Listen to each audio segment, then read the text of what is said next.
Okay, you see, I'm not in on the meetings a lot of times. I'm back there and I try to watch, but I don't.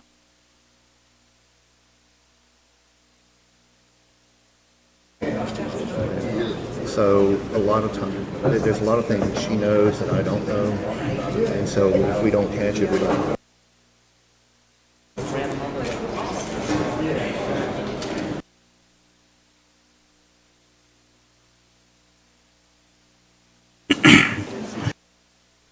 All right, good morning. Thank you so much for those of you coming today. It's a good-looking crowd. We got some seats full this morning, so that's always a good thing. We're going to go ahead and call the meeting to order. I know we are so fortunate to be able to start every meeting with prayer and then the Pledge of Allegiance. So if you will rise with me, we're going to say the prayer and then we'll ask Commissioner Cole to lead us in the pledge.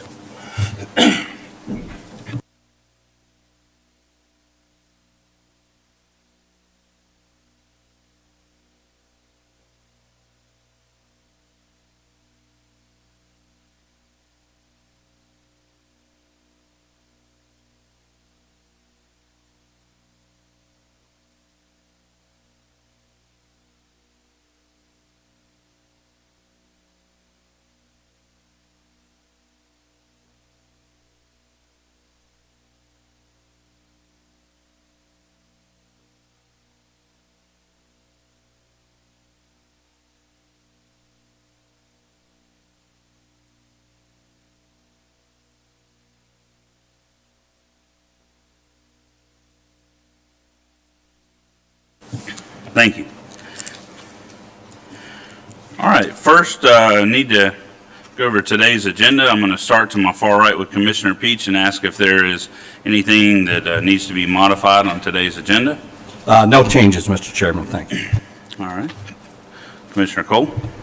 Mr. Chairman, I didn't see it on the agenda. We're going to have a little discussion about our combined meeting the other day with the school board. No, it's totally at y'all's will. I think we ought to reserve a little bit of time to hash that over a little bit. Okay, we'll just add that at the end of the meeting for discussion. Thank you. Yes, sir. Commissioner Lyncher? No changes, Mr. Chairman. Congratulations to the Gulf Breeze High baseball team. They won district last week. Tough year other than that. That's fantastic. So we do have one additional item. I think the board is aware it's a revision for a Triumph application that's been previously approved. We just have to make some modifications to that, and we need that approved today so we can get on the June agenda with the Triumph committee. Roy? No changes. All right, Mark. Henry, good to see you this morning. Board members. Clerk, anything? Always good to have you back. Mr. All right. Chairman, would bring one issue to the board's attention. We're asking for approval on the engineer's report in today's meeting for the Peter Prince Field Public Transportation Grant Agreement so that we can get that back to DOT and in their system. So we just want to bring that to the board's attention. Okay, thank you, Rod. That's item number 4 under engineer's report.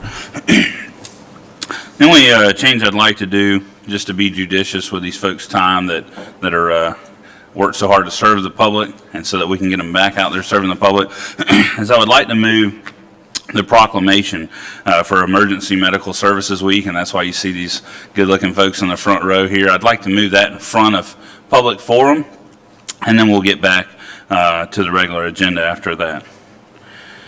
If I don't hear any other add-ons, we'll go ahead and approve the agenda as published with a few changes noted. Also, for information only, we're going to have a public hearing scheduled for May 23rd at 9:30 a.m. For the proposed sales tax ordinance. We're also going to have a proclamation on Thursday, May 23rd, for Memorial Day. And we also have presentations scheduled for May 23rd to update.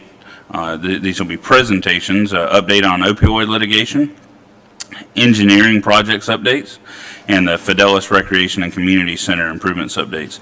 Now, before we go to the next item, I also just want to make note for anybody here in the audience, as well as anybody watching, Commissioner Salter could not be with us today. He had to undergo a medical procedure, and nothing to be worried about, but we knew he wouldn't be here today, so I think it's always important when you see a vacant chair to let you know that it is absolutely not that he doesn't want to be here, he just couldn't. So we appreciate your thoughts and prayers being with him today as well. All All right, with that, I'm going to turn it over. Mr. Chairman, just a Commissioner quick Cole. question on our public hearing for the sales tax. I see it, never mind, my bad. Are we going to, Dan, are we going to schedule some of them for evening or a particular time? We'll have additional public outreach and opportunities, but this is just the public hearing to approve the ordinance language that we have to get to the supervisor of elections by June 7th. Okay, thank you. All right, I'm going to turn it over to Commissioner Peach to read the proclamation.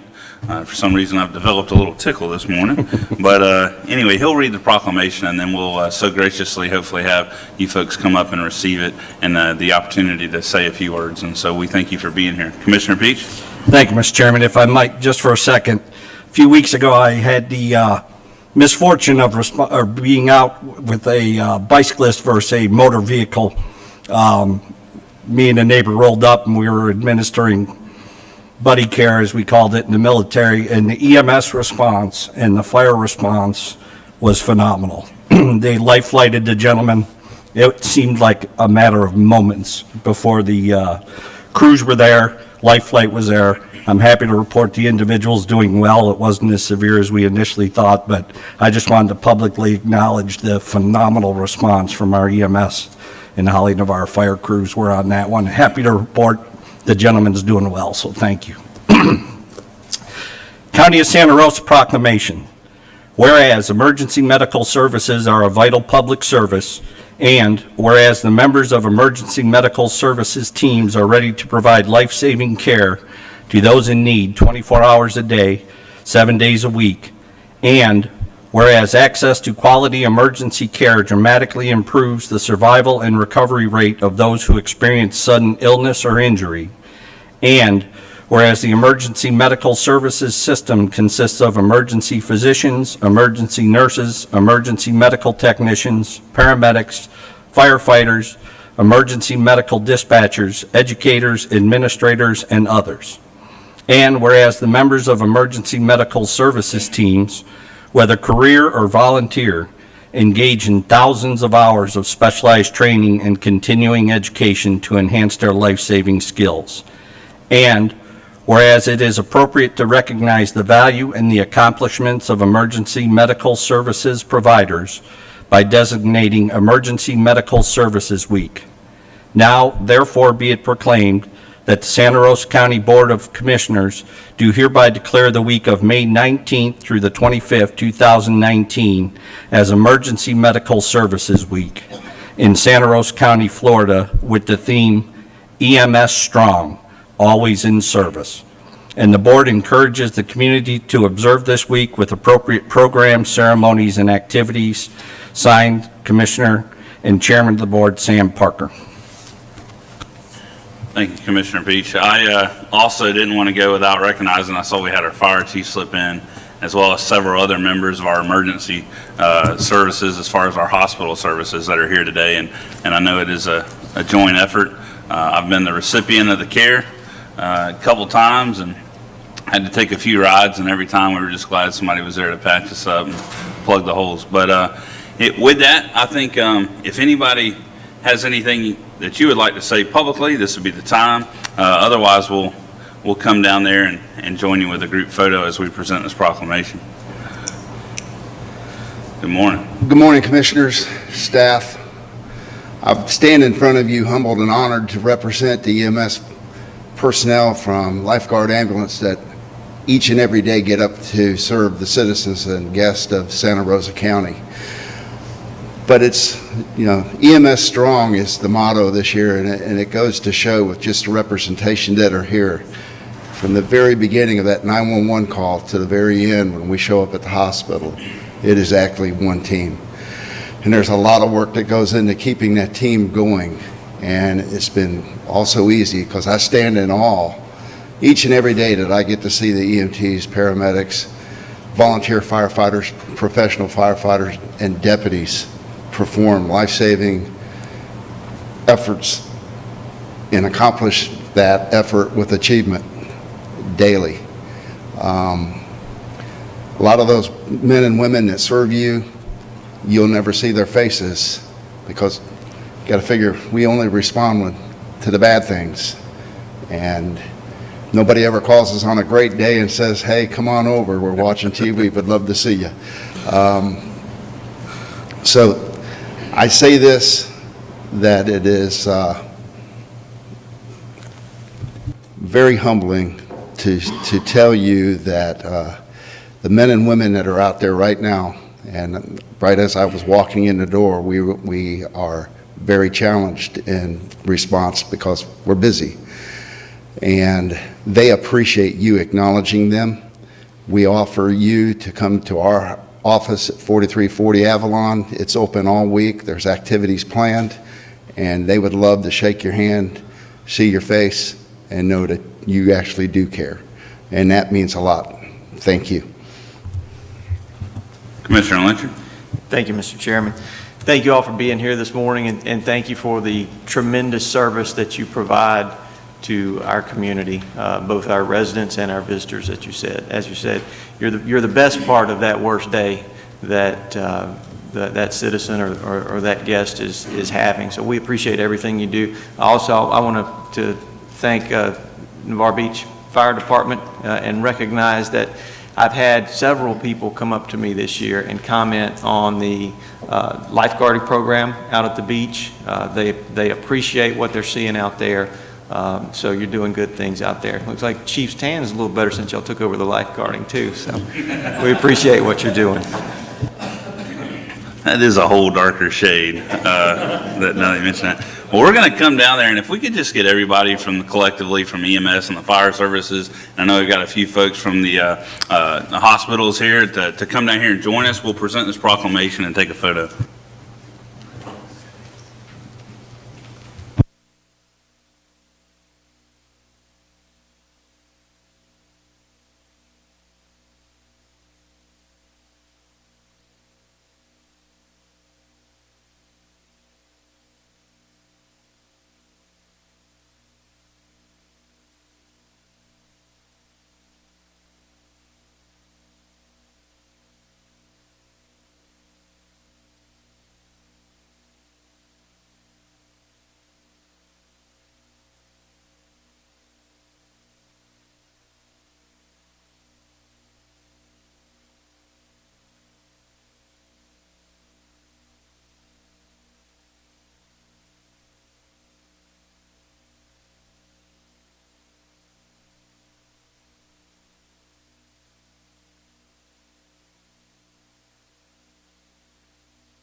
I'll tell y'all another interesting thing for those of you that didn't know.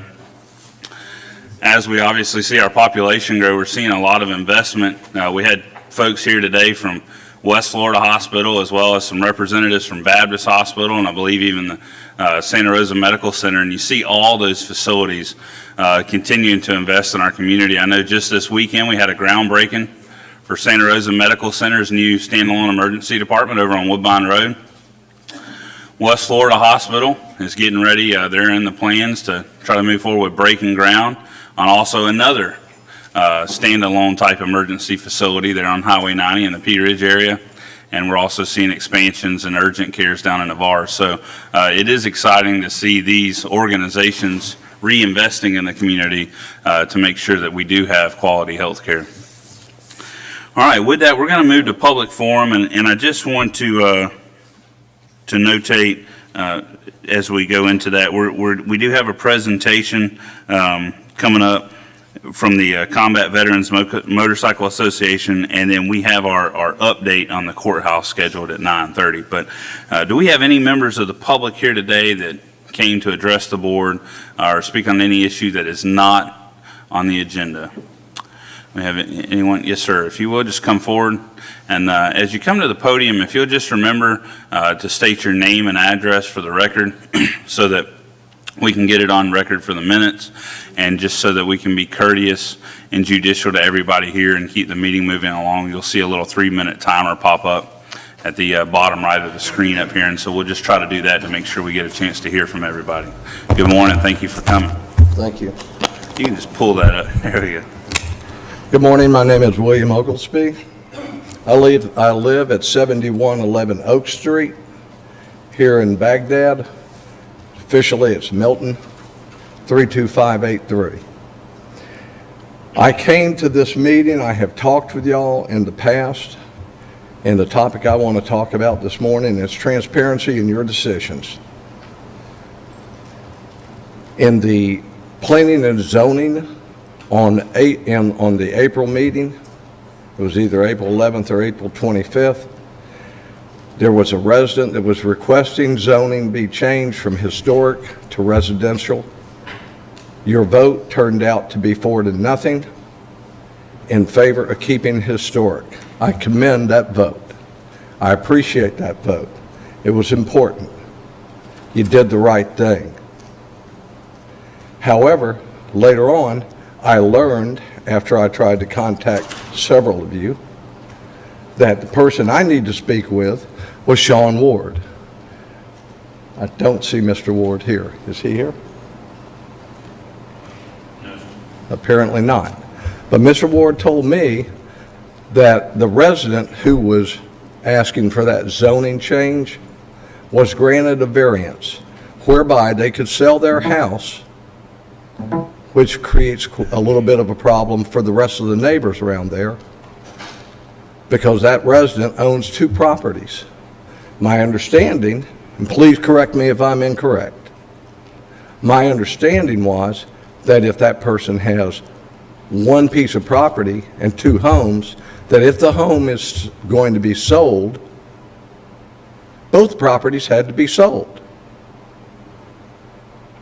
Now, I'll grant you, I might have been born at night, but it sure wasn't last night. And at that meeting, I never heard one of y'all talk about a variance being granted to that property owner, allowing that property owner to sell one of the houses and keep one of the houses. So that leads me to 2 questions. And I would appreciate an answer. This is not rhetorical. I want an answer. At that meeting, did you have on your agenda, and I'll tell you right now, Mr. Ward said you did, anything that said that there was a variance being granted to that homeowner, that resident, where they could sell their property? Mr. Peach? I don't recall that, Mr. Oglesby, as we talked previously. Mr. Cole? That's in the district I represent, and I don't recall it being on that agenda. Thank you. Mr. Parker, did you? Excuse me, I'm finishing my, this gentleman's leading the meeting, not you. So just hold. I moved that forward to keep it historic. I don't see a problem with, dividing the property if it's that large a piece of property. But to answer your question, I don't recall seeing anything on our agenda that day, but I would like the opportunity to pull it up and look at it. We'll have the county administrator do that. Well, I find that a little bit strange, because I did call you. I know. And We I waited for your call, and you never called me back. And then I called you again, and I did receive a call from you. We discussed this, and I was assured that I would receive another call back after you had talked with Mr. Ward and after you talked with the county attorney. Okay. I never received that call. You haven't received it because I haven't done it yet. I intended to do it after this meeting this morning, talk to both them gentlemen. But I'm sorry, I didn't have the time to stop what I was doing and attend to that matter. Didn't have to stop right when you were doing it, but I did think after a couple of days, maybe I would to see a call. Mr. Parker, do you remember that meeting, having a variance on there, allowing that resident to sell that house? Sir, I'd have to go back and review it. Mr. Lent, well, you weren't here. You were, Must have been the March meeting. It was not on our no, April it was agenda. April. Because that March meeting was delayed because she had to redraw what she was wanting to do, taking it from historic to residential. So it became a delayed meeting, and it happened in April. I do think that you may have been, were you at that meeting? Because I remember one commissioner not being here. I missed one of them. I think it was March, though. But it was not on our April. I just pulled up the calendar for the agenda for April, and I didn't see it on there. So it may have been on the local planning board's agenda. A variance could have been approved by the planning board in April that would not come to this body Right. unless it was appealed. We don't receive all variances. Some variances are handled at the planning board level, and unless they are appealed, they don't come to our board. Which means that y'all don't vote on that. That's correct. Okay, according to Mr. Ward, there was minutes that said that was on y'all meeting minutes, that it actually was on there when this was taken up. And I told Mr. Ward at that time, I said, I find that real interesting because I was at that meeting. And I'm pretty astute. I listen to very carefully what people say because words to me mean things. I never heard anything about this, which leads to two things. One, it was buried in there and none of y'all wanted to talk about it.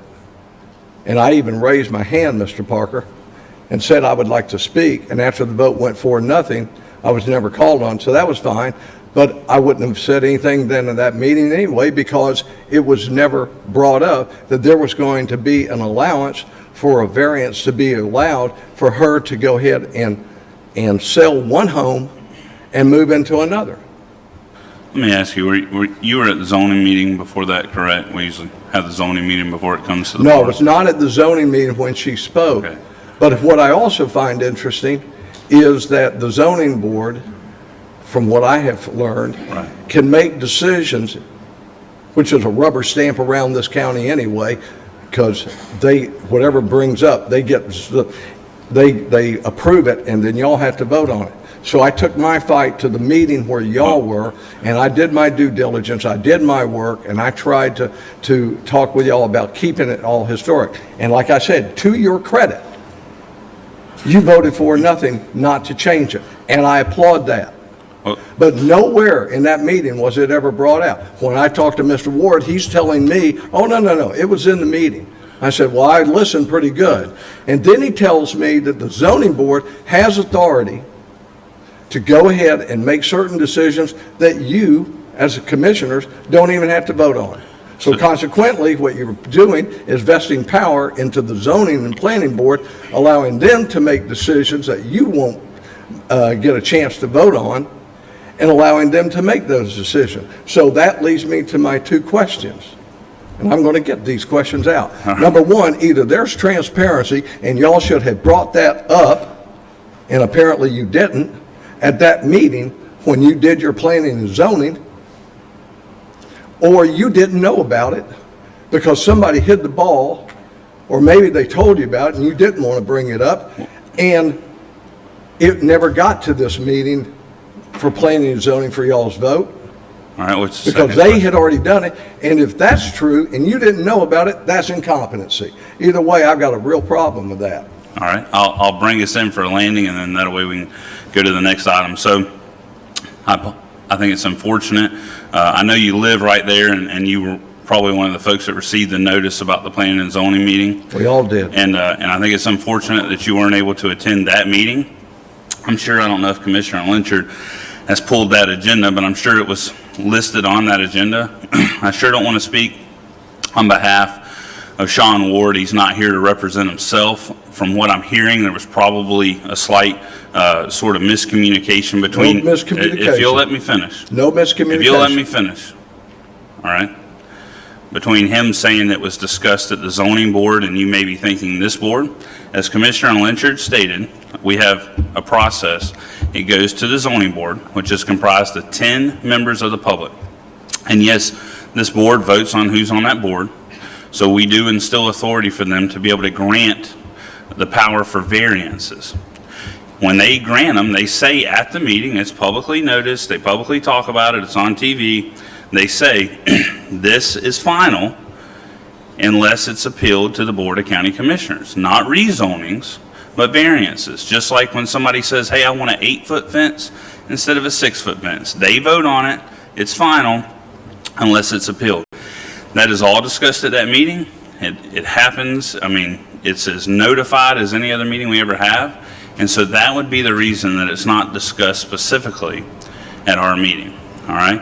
If you have any other questions on it, and I sure don't want to cut you off, but we're 10 minutes into it and we got a lot of other folks, I would just advise you to either get with Commissioner Cole, the district commissioner. You obviously could reach out to any of us, or Roy Andrews, our attorney, with any more specific questions about it after that. I just want to be able to get to hear some of these other folks today, okay? That's fine, but I just don't want it clouded because you keep saying, oh, well, it really happened over here, and you weren't there. That means, so, we didn't, I was at this meeting where I was under the impression from everybody I talked with, You got it the has letter to in be the a mail. final decision with the commissioners, and somebody. So I'm sorry, however you got that information. I'm sorry that happened. That's why we mail that letter out and it tells you the zoning board meeting. So I know it's cumbersome to go. I know they're at nighttime. We have a lot of people that say, hey, I can't get the daytime, so we make them at night. And I apologize that you missed it, but that's where it was discussed. Have a good day. Thank you. Sir, if I could, just for the board's awareness, Yes, this was sir. in March. There was a rezoning and a special exception requested at the zoning board meeting March 14th. The zoning board members approved the special exception, which is within their authority. And then the rezoning request came to you on March 28th, which you denied the rezoning request. Thank you. Mr. Yes, sir. Chairman, Go ahead. real quick. Sorry, I need Commissioner to- Cole. Need to add to this. All the conversations I had with any citizen only precluded the retaining it as a historical property. Nothing that I recall was ever conversed to me over the phone. I didn't have an in-person meeting or that night at the meeting about a variance to divide the property. If it had come to me or come to us as a board because of a appeal, it's a large parcel of property. As long as the parcels all remain historic, I didn't have a problem with them dividing the property. A lot of people can't afford to have two houses on a large parcel, so I would have supported the variance, just had it come back to us. So. Thank you. Yes, sir. Just please come forward, name and address for the record. My name is Samar Ibrahim. I live at 3141 Duke Drive in Gulf Breeze. I'm here to address you guys today on an agenda item, but this is not specific to that agenda item. This is kind of a big picture discussion I'm trying to have with the county. That big picture item is the Municipal Services Benefit Unit. I understand this is from speaking to Mr. Lynchard. It's a constitutional right that allows property owners the ability to petition for unmaintained county roads to be developed and paid for over time by the property owners. That process requires a petition. That petition requires 66% of the vote on that road's property owners.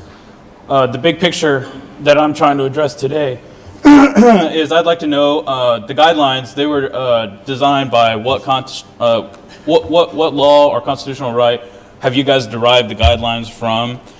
There's an inherent flaw, I believe, that's being taken over in today's world where developers have the ability to buy up properties on unmaintained county roads and use the MSBU process that negatively affects property owners that are on and do not need those roads to be maintained. They are able to swing the vote because of the way that the guidelines are written here and allow for an uneven ratio of voting that leaves the property owners that have been paying taxes for a long time on those roads without decision to be able to take on a new tax liability for in the upwards of 10 years at possibly over $2,000 a year per parcel. I am one of those property owners, and I will address you guys specifically on my case on the agenda item, but I'd like to know where these guidelines get derived. Constitutionally, was this allowed, or was this, what was the incentive behind this program and the way it was, the guidelines were ruled out in favor for developers? Are developers the ones that are supposed to be making use of these county programs that don't even allow property owners that have been there for a while the ability to vote? MSBU is codified in Florida statute 125.01. I forget the subsection. And it doesn't require, as long as the benefit can be shown to that property, it doesn't require any approval of the affected property owner. The county has established, based upon their inherent police powers, the process that we follow to allow for a majority, actually a 2/3 vote of the property owners before the county imposes at MSBU. That's not required. The county can impose the MSBU on its own motion if they feel it's appropriate for that property. The protection for the property owners is greater based upon the county's policy than the law requires. Okay, and when you guys, the process then that I would ask you in return to that statement is what deems a unmaintained county road something that all of a sudden would be something in the interest of the county to have maintained and add to the overhead of the county? I think the county would ultimately like to have all our unpaved roads paved. It's better for the environment, it's better for the property owners, it increases the property values and thus the taxes. But that's a determination that's been made by this board. I think one thing I'll hit, we've crossed on several MSBUs that have come to this board, Ponderosa, Bernath. Those are two that come off the top of my mind. A lot of it also comes from public safety. Those fire trucks, we've got a neighborhood right now in my district that has a letter from the fire department that says, hey, we can't get a big fire truck in there. It's not safe. We also had that same issue on Ponderosa to where we couldn't get public safety services. And so those are huge reasons sometimes why you see MSBU come through is, obviously when we put the price of a life or public response to the added tax, it clearly becomes where we consider beneficial, but those are a couple examples. But hopefully that helps. If you have any more questions on that, absolutely feel free to reach out to us afterwards, or you can get with our attorney, Roy, on it. Okay. Thank you. Thank you. Do we have anybody else? Yes, ma'am. If you will, just come forward, state your name and address for the record. Thank you. Good morning. I'm Dr. Julie Philippart. I live at 1308 Whisper Bay Boulevard. So I'm here representing the Whisper Bay Homeowners Association.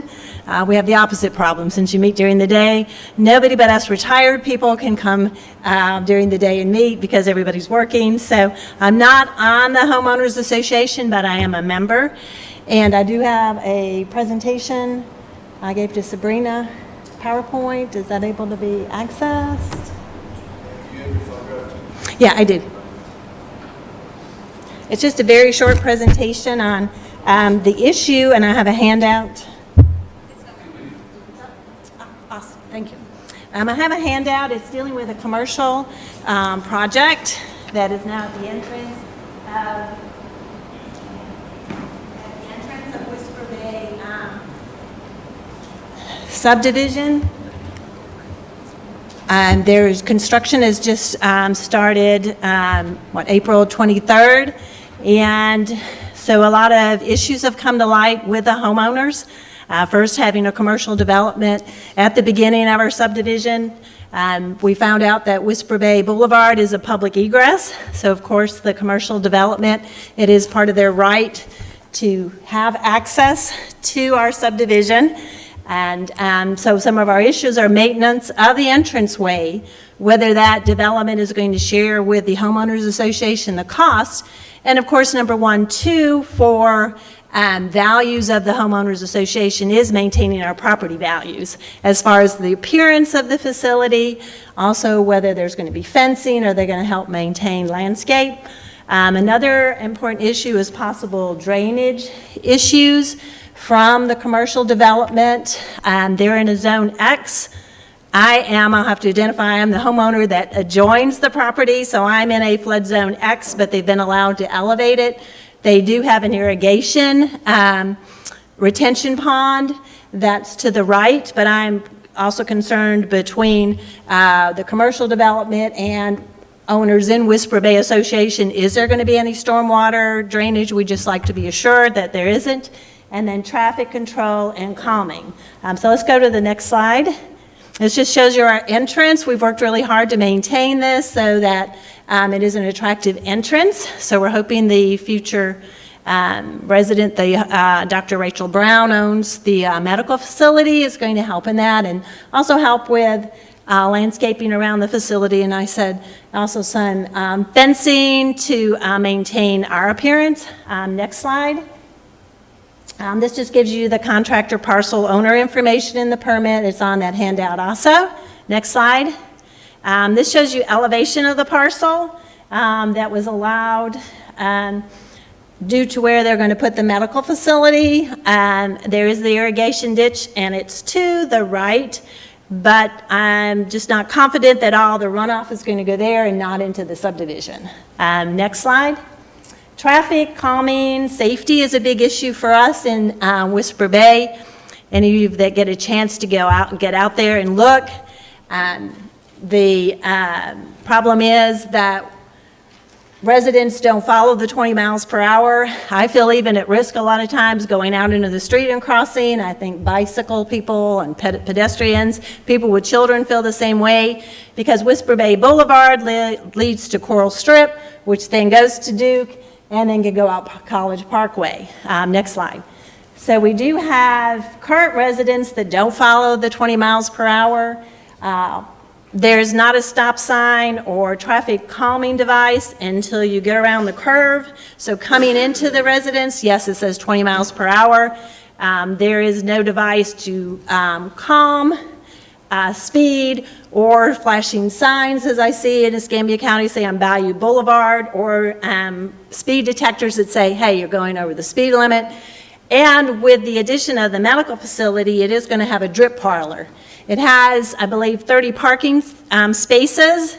So between the medical facility and the patients that come in, but those that also come in for the drip parlor, there's going to be a lot of traffic in and out. Well, if you've tried to get into Whisper Bay, we're very thankful that there's a traffic light now, because that assists. But a lot of times people are coming in very fast to clear the light and the turn signal, and they're coming right into the subdivision, and that medical facility is right on the right. So we foresee that there's going to be traffic problems. There's probably going to be accidents, residents coming in, and then you've got somebody stopping immediately there to turn into the medical facility. And then when they're coming out, they're going to cross. There is a median there, but they're going to cross directly into traffic that's coming into the subdivision. And then also, if traffic on 98 backs up, as it does on a frequent basis, people cut through Whisper Bay, Coral Strip, Duke, and College Parkway on a frequent basis. And it's commonly those individuals that aren't following the 20 miles per hour either, because they're wanting to get quickly through because of the traffic interruptions. So I'm just here today to bring those issues to the commissioners. We hope to maybe meet at a future time where you can address those with us. We'd be happy to meet with you, and we just have those issues. Thank you so much. I'm going to defer to Commissioner Lyncher. That's his district. He lives right down the road. Thank you. Good morning. Great presentation. Thank you for putting all that information together. I didn't catch your last name. Philippart. That's Phillippart. Okay. And we can certainly arrange a meeting offline to discuss these issues, unless you want to go over them right now. But No, I understand. I'm familiar with the development, because I got your email, I guess, on Friday, and made it a point to go and look at the elevation. So why don't we get together offline, and I'll ask Roger, our county engineer, to sit in, and he can explain some of the stormwater requirements and what the facility will be required to do there. And we can address the other issues as well. Right. I think traffic is the main issue. Just a lot of the residents are worried about safety. Yeah. And the only caveat that I'll give you, one of the things you said was a lot of the residents don't obey the 20 mile per hour speed limit. Yeah. We get that. And we get that on every street in the county. So that's hard to deal with. But we'll meet offline and get these addressed. All right. Thank you. Thank you. Commissioner Cole. Ms. Philippart. Dr. Philippart? Yes. Just, Commissioner Lyncher does a wonderful job for your district, and I thought maybe he'd mention it, but your conversation sounds like one we had couple years ago at the entrance of Commissioner Lynchard's Oh, okay. subdivision. So, what was that, Baptist Hospital? The new Sacred Heart at Sacred Sacred Oh, Heart. okay, So- yes, Yeah, yes. so Yeah. very familiar with that, and I think you'll be satisfied with the results. Yes, thank you so much. Thank you for letting me Thank come you. today. Thank you. All right, do we have anybody else here today to speak on an item that is not on the regularly scheduled agenda? Going once, going twice? All right. Well, that brings us to the next item. We will close public forum, and definitely excited for our first presentation to be a flag presentation. This is from the Combat Veterans Motorcycle Association.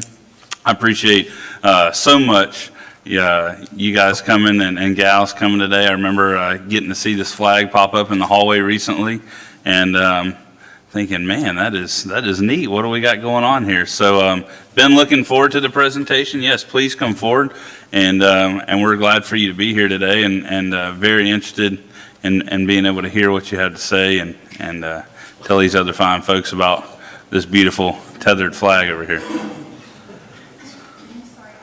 Just give us just a minute, and then we'll circle back around to you.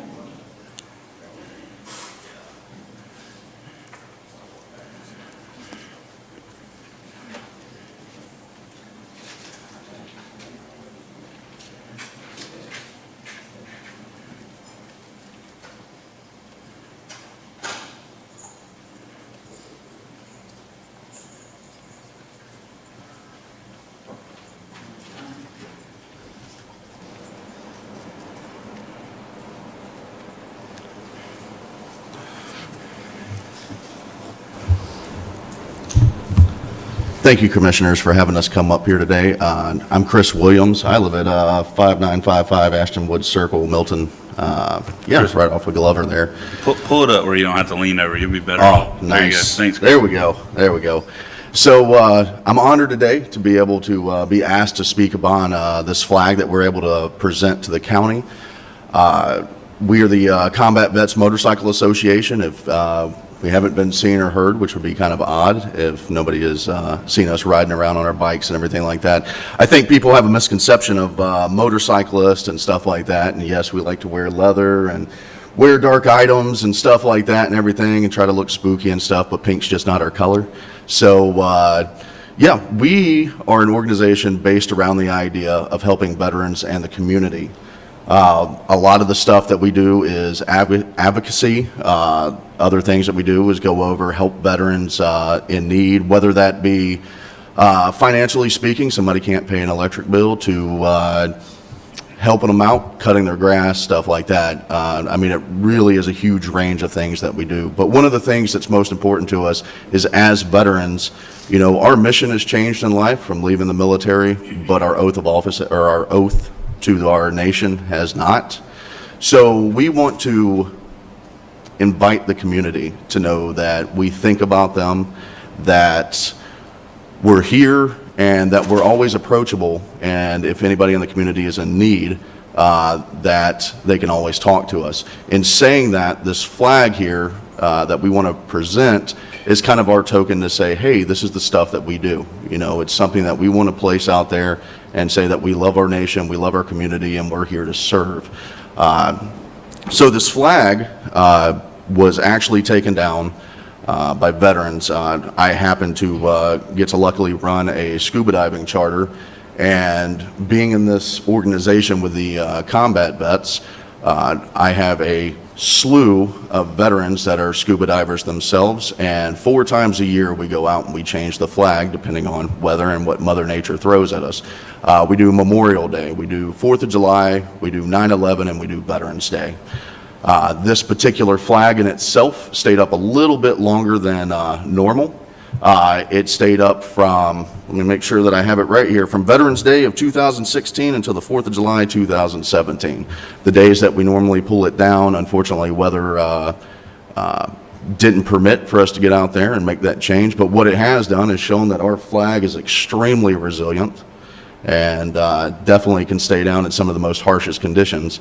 I can't imagine what most things deal with and stuff. I believe some of y'all might be veterans yourself. I know Commissioner Salter is. I've had the opportunity and pleasure to be able to speak with Commissioner Cole a few items dealing with the American Legion and everything like that.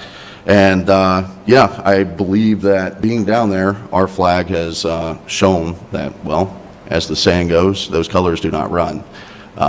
It definitely has taken on a new shape, a new form. It has been battered and beaten for months upon months under there, and she's still looking mighty pretty right there. So this, we want to dedicate to, this particular flag, we want to dedicate to the county. We want to let people know that we are here, and we want it displayed proudly, and hopefully it's just a reminder to everybody that the Combat Veterans Motorcycle Association is here for our community. Mr. Chairman, Commissioner Cole? if you will, you guys know where the flag was, and I think we got a hint of where it was. Tell the public, let's get it on record. Yes, sir. What you're talking about here. So this flag in particular, and I should have brought that up, and thank you for still presenting that opportunity for me. I get a little nervous talking up here. I'm not one to stand in the front or anything like that. But this flag itself was flown on the USS Oriskany. The USS Oriskany right now, as it stands, is the largest artificial reef in the world. So yeah, that is its last mission in life, was to be an artificial reef. But I think the more important to that is the Oriskany had a hell of a life. It had 2 battle stars in the Korean conflict. It had 10 battle stars in Vietnam, and it is shown, the USS Oriskany has done quite a bit. To furthermore this and help y'all understand what the Oriskany is, something that's more prevalent to the ship itself is the fact that this is the same ship that, see, it's standing up here. John McCain flew off of the day that he became a POW. So it's the same ship as that. Absolutely wonderful ship that's down there. The Pensacola, Santa Rosa County, I believe it was Okaloosa, Santa Rosa County, and Escambia County all put forth to put that ship down. It is probably one of the most beautiful artificial reefs that are out there right now. It is accessible to recreational divers, and man, that thing is magnificent. So we're just proud to be able to do that 4 times a year, like I said, weather permitting. Yeah, thank you all so much for having us up here.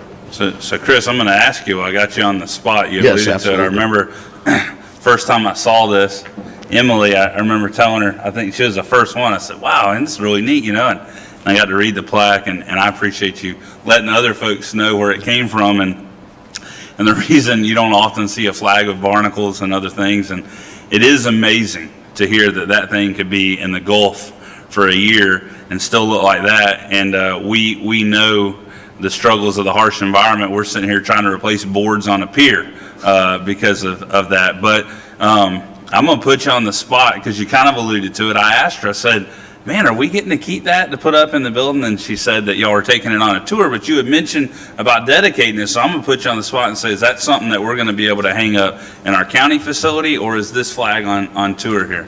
Well, I believe we would like to take it on tour for the Okay. most part, but I believe that the resting place for it and everything is supposed to be for the county. It's supposed to be for people to see it. I believe that the CVMA, and I would love to talk to them, would like to retain, I don't want to say rights to it, because it's the American flag. You know, you don't retain anything. But what it is, we want people to see it. We want people to see that that the veteran community is out there and trying to keep up with something. I mean, what kind of awesome tradition is going out there changing the flags on a ship that's, I mean, this flag here was sitting 110 feet deep, and we go out there 4 times a year and change that thing. I think what we'd like to offer is absolutely, as you go forth and tell folks about it, and she kind of explained you're going to be doing that to use as a point for folks, but at the end of that time, if that time does come to an end of the use of this flag, I think our board would be extremely, and our staff too, would be extremely proud and receptive. If you wanted to have a place to hang that in one of our county facilities, we'd probably love to display that. I don't think you wouldn't find. We are so honored, not only that the majority of our board up here, our military veterans, but also we have a tremendous amount of our staff members that we are so fortunate that come to work for us every day that are veterans. So I just wanted to extend that. You know, I wasn't 100% sure of the plan, but if you ever need a final home for it, I'm absolutely know that we'd be honored to make a spot for it here at the county. Absolutely, thank you. So as you saw, I have to look over and make sure that I get approval and everything like that. I'm up here, I'm a spokesperson, but I do not make decisions. I love this organization. I run a business and everything like that. So I let these men and women make the decisions and everything. Sometimes it's good to have Indians and just not a ton of chiefs, you know what I mean? So, as I'm seeing here and everything, I think that we would be absolutely honored to have a place to give it a home, keep it at, allow it to be displayed to the public and everything, as long as, we'll be able to take it on that tour and allow people to see it and just honor our flag, honor our country. Well, I'll let you coordinate further with our county administrator on that. He's retired, I believe, 27-year Navy captain, and then, so what did he do? He recruited another Navy captain to serve beside him. So I know that they'll be great to coordinate with you. I think we would all be honored to be able to come down there, take a photo with you down there. Does anybody else have any questions? Or all right, perfect.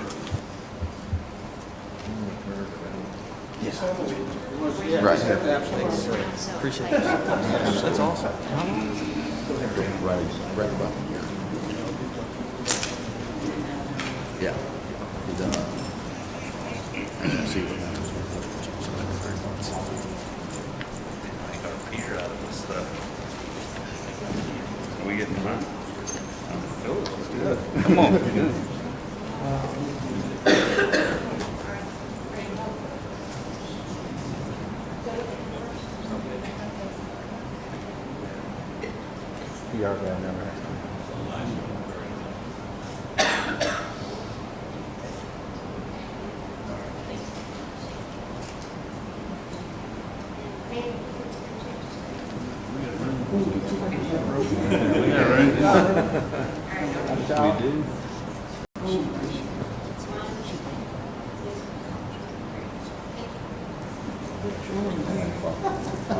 Just make sure we don't all let go, huh?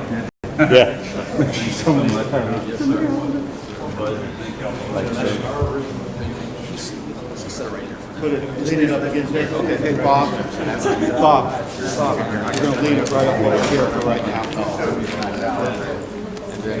Yeah, I got it.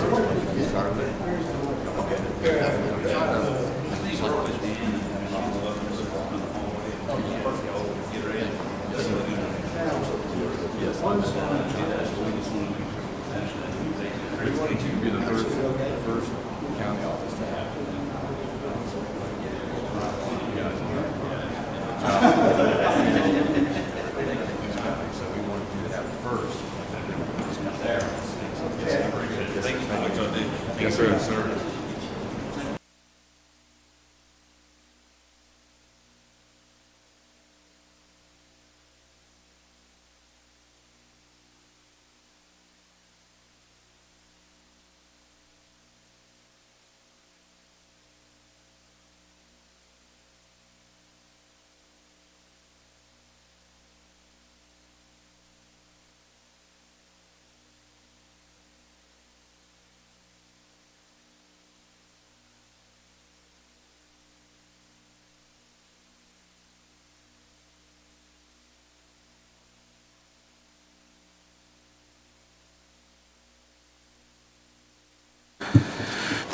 All right, that is such an honor, and I know we've got a bunch of other veterans out here as well, and again, we can never say thank you enough for your voluntary service to our country.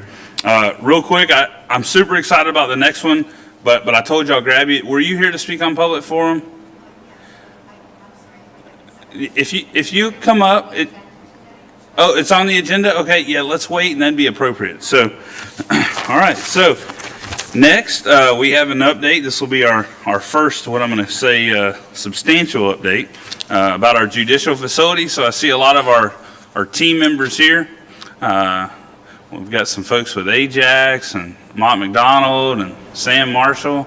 probably some other folks undercover I'm missing. But for those of you that are here that weren't aware this is on the agenda, this will probably be a real treat as we get to, for the first time, you're going to get to see the presentation to show the progress of where we're at. So with that, I'll turn it over to you guys. Good to see you again. Good seeing you. Good morning, Chairman, Mr. Commissioners, County Administrator. Again, Jay Smith with Ajax Building Corporation, and it's exciting to be here to give the first major update for your Judicial Center complex. Again, as you all know, we presented to you all in January when you all made that selection. Very quickly, we sat down with your team, negotiated a contract where we got board approval on that contract in February and got an official notice to proceed on February 28th. So we have moved rapidly as a team, and we have a clicker for here. You got it? And speaking of that team, your county administrator and his team, along with Mott McDonald, have done a tremendous job of making decisions, keeping the ball rolling. As you all know, we always say these projects are like a three-legged stool, and it takes those three parties to really hold that stool to be sturdy and strong, and the team together has worked very well. So again, your design build team is made up of Ajax as the lead, but working very closely and handling most of the design phase at this time is Sam Marshall Architects and HOK. We have several design consultants that are working with us through this design process, and our focus is, again, developing the program for the building and, of course, the master plan for your site. And so today we're going to give you an update presentation on where that master plan is, where it's taking shape, the communication we've had with the interested parties that have impact on that site, and then, of course, where that program is heading for you all on the master plan of this site. So I'm going to turn it over to David Alsop now to give you an update kind of on those steps. David? In the first 90 days, our goal was to validate the programming, update all those departments that had been visited with, decide who was going in the building and how much space they needed, to gather information on the site, get a site survey, then lay those things out and see how big the building needed to be, the buildings, based on those verified program data and how that might fit into a site master plan. At the same time, we've begun the conversations with FDOT and water management, this county building department, the utility companies, and we're on track for the schedule that we set out early on. We did meet with all of the departments that are identified to go in the program. We've got... This is what we have, contractors have to deal with, these architects. You see how small the font is. This is, yes, this yes. is standard. This is standard working. As you can see, it's very detailed. We're right at 109,000 square feet for the courthouse. We're planning for a 3-story building. When we come back to you at the end of next month, we'll have some blocking diagrams and a conceptual layout. We also studied the programming for the first building that would go in after the courthouse, Phase 2, Building B, and put a size on that building for planning purposes. You're familiar with the site. It's about 19 acres, fronts Avalon, also has access to Mulot Road. It's got buffers and a great deal of trees.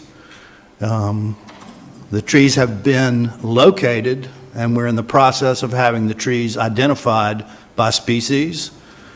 There are roughly 1,000 trees that have been flagged. All of those decisions about the size of the building and the available area have resulted in a conceptual Judicial Center Complex Master Plan. So this is a work in progress. This will be updated at each phase of our process through this design effort.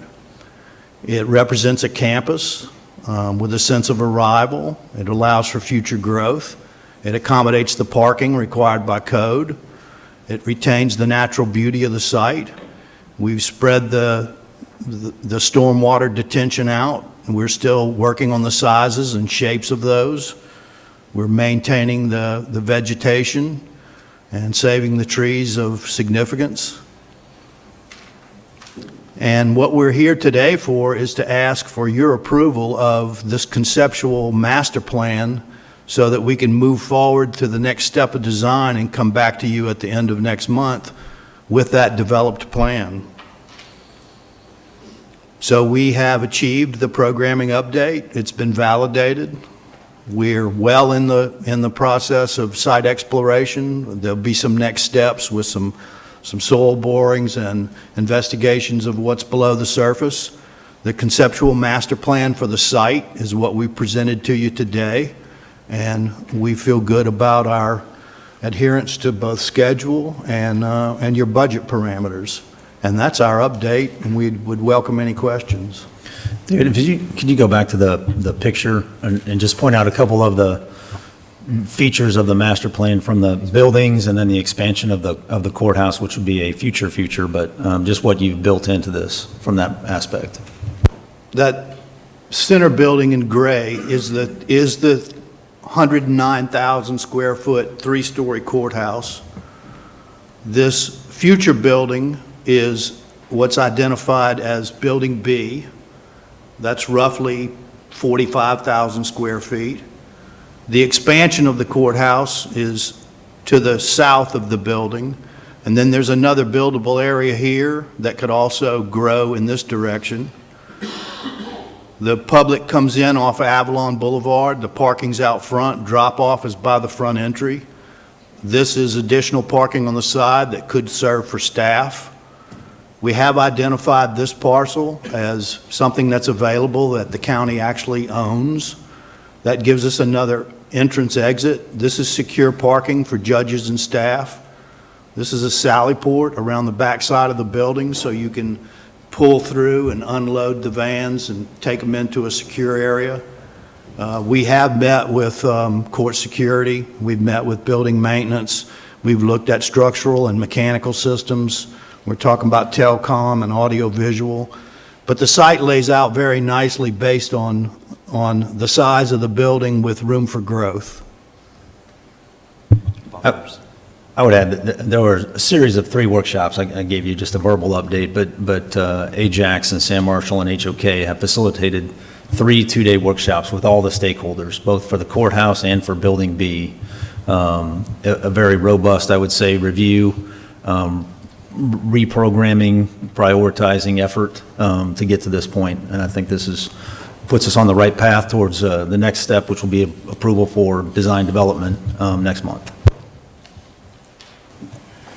All right, I've got a few questions, but I'll defer. Commissioner Cole. Thank you. David, I apologize about not getting back with you when I called you a few weeks ago, but it's probably a good thing I didn't, because when I seen the conceptual plan, I wasn't happy until after I talked to Dan, because so I settled down a little bit, I guess, on that. Hearing you today, I'm a lot more comfortable. The keeping of the trees that we can keep and maintain. The aesthetics of the holding pond instead of we talked before, I don't want a square pond with a square fence. The only thing I don't see we can retain is the frontage on Avalon, but it's hard to believe at 19.5 acres you can gobble it up so fast for a facility this large. So it was very nice to hear too that we have secured that additional piece. So that's just more value added to the purchase of that property that the board made. I brought that into question soon after we bought it, and so it's nice to find we do have that. That's going to make a great addition for this courthouse. I'm real happy with what I'm seeing so far, and looking forward to working with you all and getting this thing over the top, staying on our schedule. So. I guess that's it. At what point will we start talking about the interior of the courthouse? I mean, we're still, I know, months away, but like what the floors are going to be made of and that type of thing, walls, interior and stuff. We'll have a design narrative at the next meeting that describes what we're planning for all systems and finishes. Okay. All right. And in keeping with something that you set out about incorporating art into public spaces. Yes. I think this flag would be a great thing to have in the courthouse entryway. Great. All right. Well, thank you. Thank you. Thank you, David. A couple questions I'll ask that I just haven't had a long time, obviously, to digest it. One that'll take care of one question. So the overlay that we see here is obviously depicted, and you still have some translucent trees below it. But you had mentioned the sense of arrival, so I'm just going to make the assumption along the front, the vegetation basically in front of where the parking lot you see, that vegetation would be removed, or there would be no large trees, or just maybe shrubbery if so that it was visible when you had that sense of arrival, rather than when I first looked at it, I was concerned when I sort of saw those translucent trees that it would basically be hidden from the roadway. We will certainly landscape the front of the building, and there's a buffer that's not shown on that drawing that is shown on this one. So there is I'm talking about on the actual Avalon Boulevard corridor. Like, will the building be visible or will it be hidden? Because when I look at that picture, there's still a row of trees along the front. Yeah, and you'll be able to see the building. I mean, We're going to work with the state, with the DOT on the right-of-way, what we're going to be allowed to do to create the thinning. We're going to need to require it for security purposes anyway, but we'll work together closely with them on thinning that area so we can have that sense of the view of the courthouse from the road. Okay. We haven't got into that level of depth yet, Commissioner. Okay. The couple other questions I had, you had touched on it, but from cursory view, down there at that southwest corner where it just shows the large sort of triangular area of existing vegetation, I guess I was just, so that as we incorporate it, we could maybe plan, hey, if we needed another building in the future, I know obviously there's talks of even that resident there saying, hey, probably be glad to go on one day, but I would like to see if it's not impeding to the process, I would like to see maybe one or two options of what future expansion would look like to include.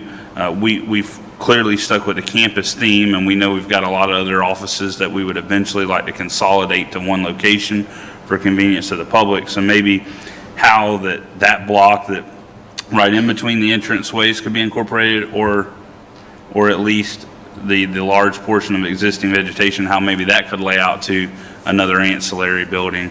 I would just like to see it, maybe more than one option. One other, again, this is, if you probably answer it real easy. I noticed the drop-off in front of the building, and so my first sort of thought that popped in when I looked at that was, why not make that sort of handicap spaces right there where, I just started thinking if they're going to be dropped off, we don't currently have a drop-off scheme. I've been to quite a few courthouses, and I don't really remember a drop-off area per se, and I was thinking about usage of the parking. I'm wondering, could we not put the handicap spaces up front just to allow more parking in lieu of a drop-off? Yeah, the handicap spaces will be the closest ones to the building. You see what I'm saying? Instead of having a drop-off, that could be, 10, 12 more handicap spaces. And Okay.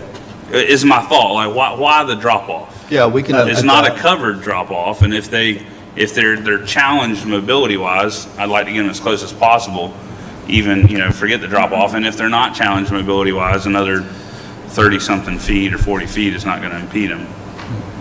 Certainly. I think one of the things, and again, this is just the conceptual master site plan. There's a lot of work to be done. There'll be reviews throughout the design phase. But one of the issues the state attorney's office brought up in the workshop several times was a covered entrance and access close to the courthouse for the many boxes and files and things that they have to take in for major trials. And so that may be covered, it may not be covered, but having a drop-off close to the courthouse would meet that requirement that the state attorney has articulated through the design, through the workshops. I wouldn't say the design, but through the workshops. And so if we, I was assuming not covered because of the vegetation between the drop-off and the building, but if we included it to be where it came out basically in a walkway and a drop-off, I know dollar signs are included with that. But if we included that, then I could see value. I just didn't really see value with a drop-off with it not covered. So that was a question I just personally had. Let's see, the conceptual, and I apologize, I just want to make sure that I understand it correctly. With the programming that's presented here, would that bring in the state attorney and the public defender wholly into the courthouse, or one or the other, or neither? They're in the Phase 2 building. Okay, so right now, the current programming, which one of those? Neither are in the courthouse. Neither Okay. the state attorney or the public defender is in the courthouse. Right. They're just planned for that Phase 2, Building B. Okay, all right, so it'll basically be similar to what we have now? They each have a space in the courthouse, but not office space. They have you're right. Okay, all right, and I just wanted to make sure I knew that, because I know folks will be asking questions of us. The only other comment, I had no other questions, and I appreciate those, again, is just whenever the point does come, and I know it's going to be coming very soon, of, hey, here's what we envision it would look like aesthetically. And I'm probably think even more now about when we talk about future expansion there on the south side of Building A, even more of aesthetically, what would that look like if future boards ever did decide to partake in that expansion, and could it be cohesive and all that. But I would just ask, whenever that time does come, that you'll at least bring a minimum of 2, preferably maybe even 3 different options as far as that facade. Yes. And that way, clearly, I know this board, we probably all have different opinions, but we would have more than one to pick from. And so, again, it is tough, but I appreciate seeing it. I appreciate the work, and please don't take my questions as that I don't. It's just, obviously, we're not involved in some of that background work there, so thank you. Do we have any other, Commissioner Peach? Yeah, just a quick comment. I know you don't have to deal with the anti-terrorism force protection issues that I've dealt with in the past, but that also comes into play, with security at the front of the building. We all know it's a different society we live in today, so you got to maintain that. So that may help explain why there's a little bit further distance from the building, is you want to keep vehicles and all that as far back that aren't secure. There's a safety zone there that we'll adhere to. Yeah, and they can usually roll that in with different type architectural features, so it doesn't look like a prison wall or anything. So that plays into the whole parking scheme too. Yeah. When they do it. So, but I like it. Keep going. Let's get her done. Yes, sir. I would offer, Mr. Chairman, this is what we put out in the RFQ, was the request for a courthouse, a future Building B, and then a Building C. So to go beyond that, I think at this point in time in this contract, we would be adding scope to what we've asked them to do, and also potentially adding time. So I am certainly aware of the desire to make this more of a county complex, and we can work on that. But I don't think it's worth, at this point, how it would affect the project to go back and try and add that at this point in time to this site plan. I think there is space there. You mentioned Mr. Cellier. He's the resident there. He has 2 homes. We are being good neighbors with him and communicating with him, both from the design team and the surveying crew, as well as from administration, and keeping him apprised of where we are with the project and how it might look, and what any impacts would be to his residents there, which are none really at this point in time. So I appreciate you sort of bringing levity to that and reminding me. Obviously, time is of the essence on this project. So I will retract the will or the wish for you to do that now. I don't want to impede that. I appreciate, and again, sort of bringing me back on bearing. That is absolutely something we could do at the future. I mean, obviously, we'll have the plans here.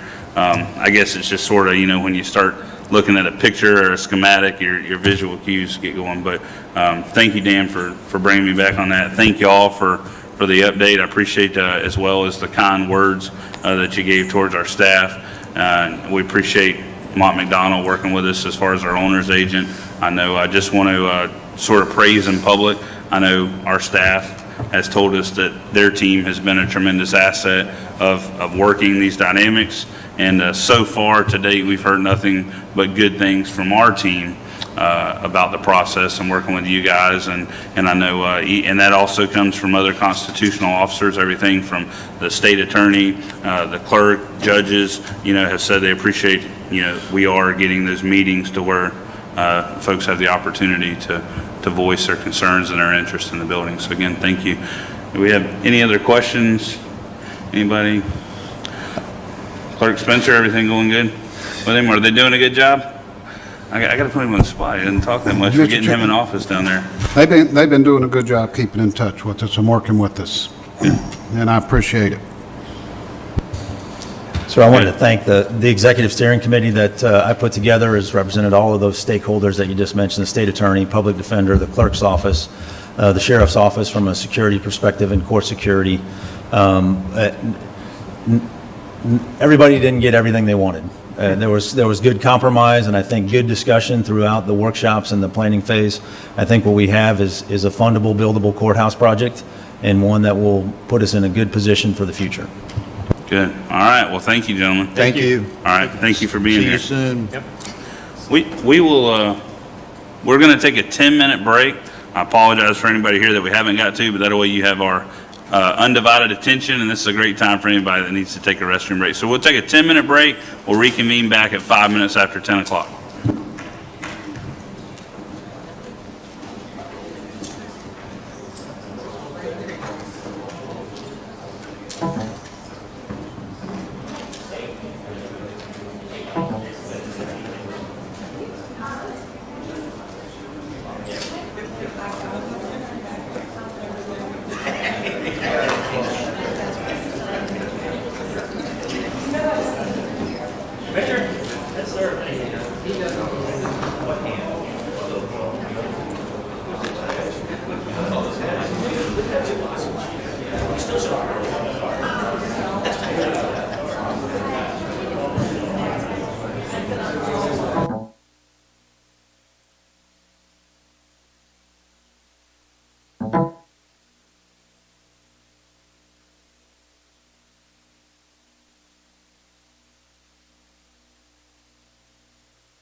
All right. So thanks to all the survivors that made it through the break. We always lose a few folks every time we take a break, but no, thank you for staying. We're going to try to move on as expeditiously as we possibly can to get you folks to the issues that you're here on and then get y'all out of here. So the first item under the Economic Development Committee is the Tourist Development Office Local Event and Marketing Program. We've got Julie here. We've got the items there in the backup, but I'm sure she's going to give us a brief presentation. And so, Julie, it's good to see you. Miss you on the TDC, but I know you're doing good work out there. Thank you. Good morning, Commissioners. Good morning, Mr. Chairman. This is our annual local event marketing grant that we go through every year. We have a special TDC budget workshop, and then we thread this particular part of it into that. And so this year there was an allocation for the next coming fiscal year 20 of $82,000. And to break that down, it's $45,000 that they wanted to vote to spend on upcoming in FY20 local events. And then and the breakdown is the third page on your backup. And then it was a breakdown of $17,000 for sponsorships, meaning the ones who have lived through the grant cycle of the first 3 years of their event, and they move on to that sponsorship category. So we just took that chunk of money and equally divided it up between them, and that leaves us with 4 $5,000 grants in the budget available for first-timers that come to us throughout the year. Fantastic. I'll tell you one that I know is coming since you got some contingency. I just had, this actually this week, past week, Lead Academy reached out and they're doing their rodeo and they saw the overwhelming success of the rodeo up there in Jay. And I tell you, it was definitely standing room only. And they had mentioned about that. And I said, I think the application period is closed, but I'll let them know they can at least apply and go be vetted through the TDC board for that. And I want to commend Commissioner Peach as well. I know, I appreciate you being on that and taking the helm. And I know if you're anything like me, it's still definitely a learning process, but it's exciting. And we've got committed citizens on that board. So do we have any other questions or comments from board members or citizens in the audience on this? If not, I would be willing to move this to Thursday's consent agenda for approval of the list as presented by the TDC. All right, hearing none, we'll move that to Thursday's consent agenda. And if you will, just please carry this entire board's appreciation back to the TDC at your next meeting and just let them know we do appreciate those citizens and their voluntary hard work. Absolutely. Thank you. Thank you. All right, that concludes the Economic Development Committee. Moving on to the Administrative Committee. Sir, we have one added item on economic. That's right. Eric is here to talk about that. Trying to skip over. I was going to make her wait till the last, but you're trying to help her out there. So. Well, thank you. Thank you for allowing us to If it was Shannon, we'd make him wait till last. So Triumph staff has indicated a high probability that we'll be able to have Project Runner on their June meeting. So the request today is to modify the existing submitted application for infrastructure improvements, to modify that application based on the wishes of the company to locate at Blackwater Industrial Park. And that is the request today. If we are able to move that forward this week, then we should be on the Triumph agenda later in June. All right, fantastic. Do we have any questions or comments from any board members or members of the public on this? If not, again, this is an ongoing project we've been working on for over a year. Commissioner? No? Okay. All right. Well, hearing none, we will go ahead and you need us to go ahead and approve that today? Actually, Thursday is fine. Thursday's fine? Yes. All right, well, we will move this, your request, we'll move that to Thursday's consent agenda. Thank you.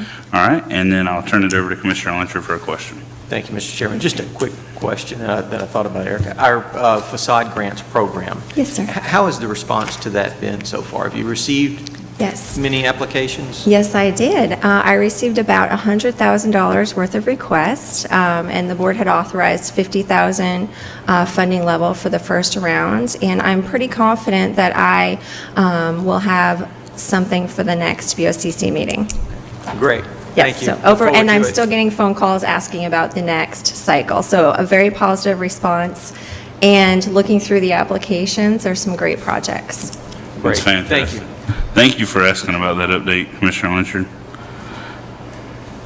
All right, and, myself up. Sir, I've asked Janelle, our new HR director, to come. There's some policy changes here to the HR policies that she wants to just walk you through quickly. You know, secretly, they said they were just tired of hearing from Devan, so I see you got him way back there in the background now. We're so glad you're here and on the team, and so I'm going to turn it over to you now. This is a discussion, just for the record, of changes to several HR policies. Good morning, Mr. Chairman, fellow commissioners. From time to time, the human resources policies do have to be updated with changing practices, changing laws. So we have proposed several changes for your consideration, and they have been provided to you in strike-through and underlined format in your agenda packet. But I just wanted to go over a couple of those before, or for the public's benefit. So 79-2 policy, we're updating the forms that are used and included in the official personnel file. It also makes some administrative changes. 80-1 replaces those promotional registers with internal openings. It's simply consistent with internal practice and terminology that we're using. It also clarifies the classifications that individuals can apply for internal openings. It replaces that step 1 with a minimum salary. As you remember, we made some modifications to the salary structure through the last compensation program. This allows for us to continue to evolve and make those step changes through the process, and not requiring us to come back and have to reword language. It also provides some administrative updates there as well. 80-5 clarifies the thresholds of authorities for department directors as well as the appointing authorities when determining rates of pay for new or former employees. 80-7 removes some references to forms that we no longer use and updates some form names there as well. The drug testing policy provides for administrative changes and clarifies where an employee or a job applicant can submit documents contesting drug test results.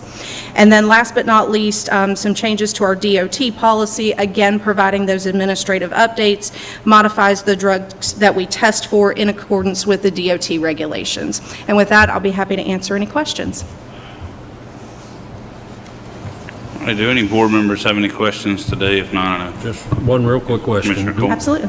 On an applicant, do we cover the cost of a drug test, or is that required by the applicant?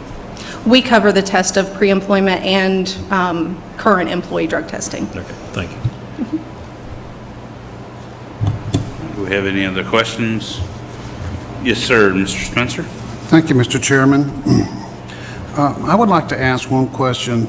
You know, several years ago, we went to where if we had landroom employees that had been with us for so many weeks, or up to, some of them up to a year, year and a half, and we wanted to bring them on permanent, and they had been working with us, we could advertise that as a promotional only and keep the application pool down. We knew we were going to hire them, and it looks like that we're changing that to where that has to go to an open announcement for individuals to apply for, which they really will have no chance to get, and it slows the process down on the hiring.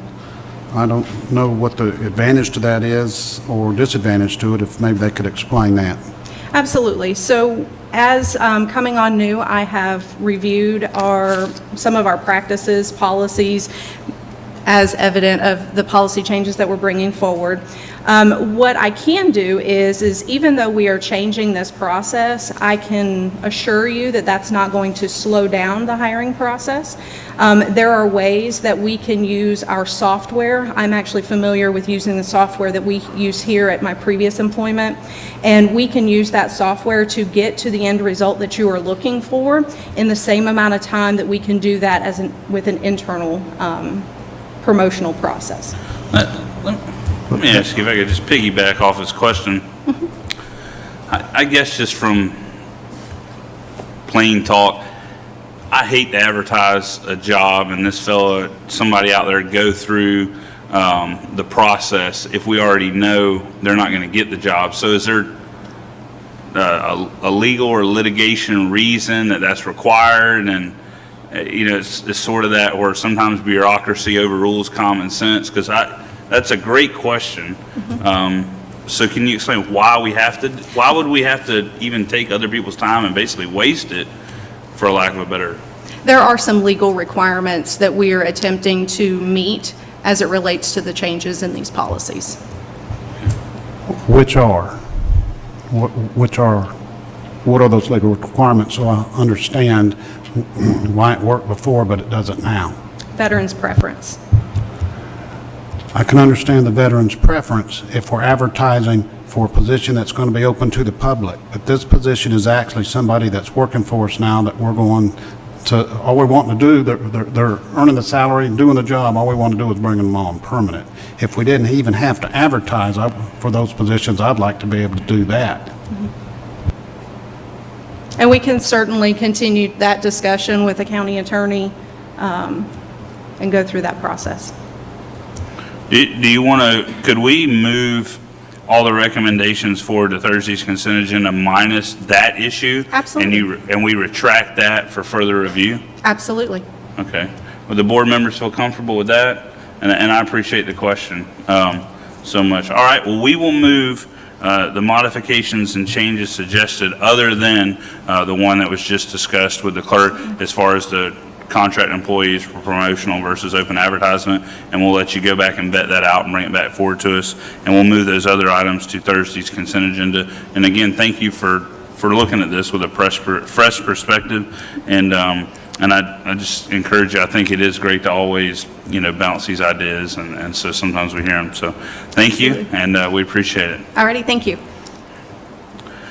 All right, item number 2 is the Law Enforcement Trust Fund application. This is discussion of approval. The request came from the Sheriff's Office to use the Law Enforcement Trust Fund in the amount of $5,000 in support of the Child Abuse Prevention Program at the request of the Santa Rosa Kids House. Do we have any questions or comments on this from any of the board members or citizens of the public? Hearing none, we'll move that approval of that request to Thursday's consent agenda. Item number 3 is appointment for Career Source Rosa Incorporated Board of Directors. This is discussion of appointment of Michael Listow. I apologize if I mispronounced the last name. Department Head in Applied Technology and Professional Services Department at the Pensacola State College as the Education and Training Provider, Institution of Higher Education, representative on the Career Source Rosa Incorporated Board of Directors. Do we have any questions or comments from any members of the public or board members on this? Mr. Chairman, Commissioner Lyncher? I'm going to abstain from voting on this. Career Source Rosa leases property in leases space in a property that's owned. So noted. Thank you. Do we have any other questions or comments on this? If not, we'll move this to Thursday's consent agenda. So we'll leave it on the regular agenda to document. All right. It's becoming a Commissioner weekly Lyncher. thing here. No, all right, gotcha. That's a good problem to have. So, all right, we'll move that to the regular agenda. Item number 4 is the State Historic Small Matching Grant Application. This is a discussion of staff's recommendation to submit a grant application to the Florida Department of State's Division of Historic Resources under the State Small Matching Grant Program to conduct an existing conditions assessment and development a recommendations report for the historic school building at Fidelis Park. I didn't know, nobody's speaking on it. We're good. No, I'm not implying that you need to. All right. Do we have any? I'll turn my mic on. I would just add Thursday, one of the information items is a presentation on Fidelis. There's a public meeting scheduled for tomorrow night at Fidelis to talk about the improvements from the grant as well as the school building that remains there at Fidelis in a way ahead. And this is something we wanted to get on the agenda today to pursue at least a planning grant from the state historic or the small matching grant program from the state historic program to further that discussion with the Fidelis school building. It became clear through the recreational improvement planning that something needs to be done. We looked at several options. Those will be discussed tomorrow night at the public meeting. So we'll have presentation on Thursday, as well as an agenda item on Fidelis from the grant perspective, as well as the community center. Thank you. I can personally say I've had just a couple folks reach out about that, and they're excited. They say, man, we definitely need some improvements up there, so they're excited about it. And I know, again, if you could just convey to folks, I know Commissioner Salter wishes he could be there. Obviously, he won't be able to that quick. I would say I'd fill in, but me and Dan are going to have our hands tied up with Pace Waterboard that night, I believe. So, but we appreciate you charging that. All right, well, we're going to move this to Thursday's consent agenda. And item number 5 is a discussion of the general administrative changes to the purchasing card policy. Any comments or questions on that from any members of the public or staff? Otherwise, we will move that to Thursday's consent agenda. Item number 6 is discussion of including Penn State in the proposed MSBU. And this is for the proposed Auburn, Rutgers, and Penn State MSBU. Do you have any questions or comments from any members of the public or any staff on this item? Yes. All right, please come forward. If you would, just give us your name and address again for the record. Thank you. Samar Ibrahim, 3141 Duke Drive. That is, my property is adjacent with the property I also own behind my home is located on Penn State. That is not a county maintained road right now. Each of you guys have an email that was dated back March 15th of this year. This email spells it out pretty easily. Mr. Stanley is the one who started the petition for the Penn State MSBU. He approached my family and I long ago, and in an attempt to turn Penn State into an MSBU project. At the time that he addressed my family and I, we had not only the 2 parcels on Penn State that we currently own, but the parcel behind that, we had already had signatures from the property owners to obtain that parcel as well. At that time, we were looking at future development for family to move here. And at the time, we also didn't know if we were going to be staying in the area, being that I took a job with the United States Air Force at Eglin Air Force Base. Since then, we've decided to stay in the area due to family decisions. And one of the things that was very displeasing to us is the information that we gave Mr. Stanley in good faith that we were going to obtain that last property and possibly want access to it in the future.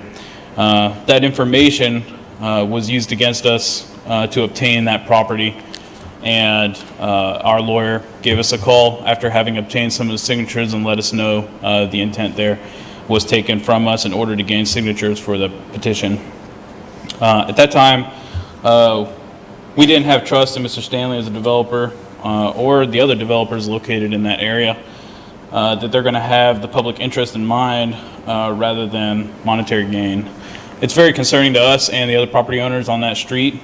There's a few other things I'd like to touch on coming back to the point that I mentioned earlier that I spoke with you about, the county attorney, that the guidelines that you guys set out in order, although you say they aren't needed, those guidelines, I believe, have an intention to support property owners on whether or not they're willing to take a tax liability to get in a road improvement somewhere where a road doesn't exist right now that's an unmaintained county parcel. With that intent in mind, I don't think that the intention the county wrote those guidelines to was to allow a key, if you will, for developers to avoid those overhead costs and use this as a new avenue to build and develop properties. That being said, in addition, the guidelines were written to get a 66% vote. That is a very simplistic calculation in how you guys approach how you want the property owners to vote for this. I've brought it up to commissioners that that system is very easily avoided when there are intentions for development rather than intentions for property owners to evaluate their stance on properties.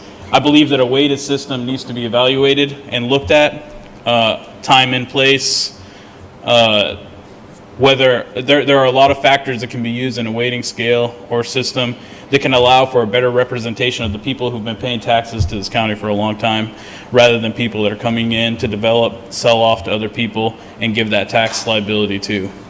This is really concerning to me, specifically with another neighbor I know as well. In front of you, you guys also have a map that gives you a little bit of an outline of the Penn State Court that we are looking at here. I know that this did not receive the petition vote. When my vote was rescinded, this did not get the 66%, which again, I don't think is a valid way of doing this anyway. But I know that right now it's being petitioned to be added to this MSBU project. On here, it gives you a little bit of an idea, a bird's eye view that shows you myself, my name, my last name, Ibrahim, as you can see there. I know Hyde is also not a part of this project. The people that have access to property on this road that would be assessed that tax liability that are not interested are personal residents who have been paying taxes there for time. What I would like to bring to your attention is how many of the lots that do not have access on that road, how many are owned by not only Mr. Stanley as a developer, or Kugel Homes as a business that owns these properties. I'd like to bring that to you guys' attention. Concurrently to this whole situation, that property that you see Stanley March 27 behind Ibrahim is the property that we were talking about in that email. At the same time that date, that property closed at the same office, at the same closing attorney, a George Stanley on the other side bought property for $18,625 and a Barry Shernock for the same exact dollar amount. I don't believe that's a consequence. Or not coincidence. So the story that I'm laying out here is very evident that the property owners that have been residents there paying taxes absolutely don't have a say when developers buy up all of these lots in a very fast and timely manner. And I don't believe we're being represented by our county in these kind of situations when they're making use of a policy like this for their own financial gain as developers. I am a systems engineer at Eglin Air Force Base, and I understand that not every policy can cover every situation. And with every policy, there'll be people who try to find a way to use it for their monetary gain. Mr. Parker, you brought up being able to access for the environment, fire, safety, and stuff like that. Mr. Andrews, you also addressed environment and your concerns. I'd like to bring up as well that the MSBU, I own property on Rutgers Road as well, and this MSBU that already has had the signature for petition, got those signatures for petition because of the developers that bought in that area. You can see all the red squares on here that show you how many brand new lots were owned by developers for these projects. In addition to that, because I own property on Rutgers Road, I'd like to make available to you as a board, this whole area behind where my home is and Rutgers area is a wetland area. I have paid out of my own pocket from a professional firm named Cardno a wetland delineation report and spoke extensively with their consultants that area, the soil, the trees, stuff that you guys said was a concern in talking about your courthouse that you wanted to maintain. That area is ridden with wetland species. Is there a way to make a copy of this for each of you to have available, just so that you can see how many different species of trees and what is in the soil in this area?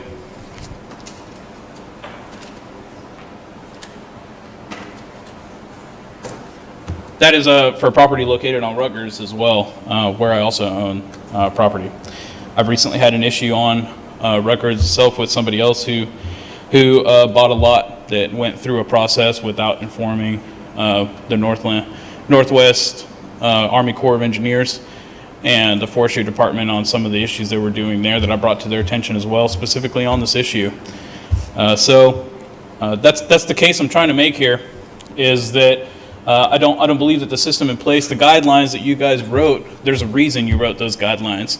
If it was a statement of fact, Mr. Andrews, if the law says you don't need us at all as property owners to make that choice, which I don't doubt it does say. I believe there's a reason why it was interpreted and written in guidelines for this county to create an MSBU process. And I don't believe the intention in those guidelines was so that developers could use this as a means or channel to reduce their overhead and costs.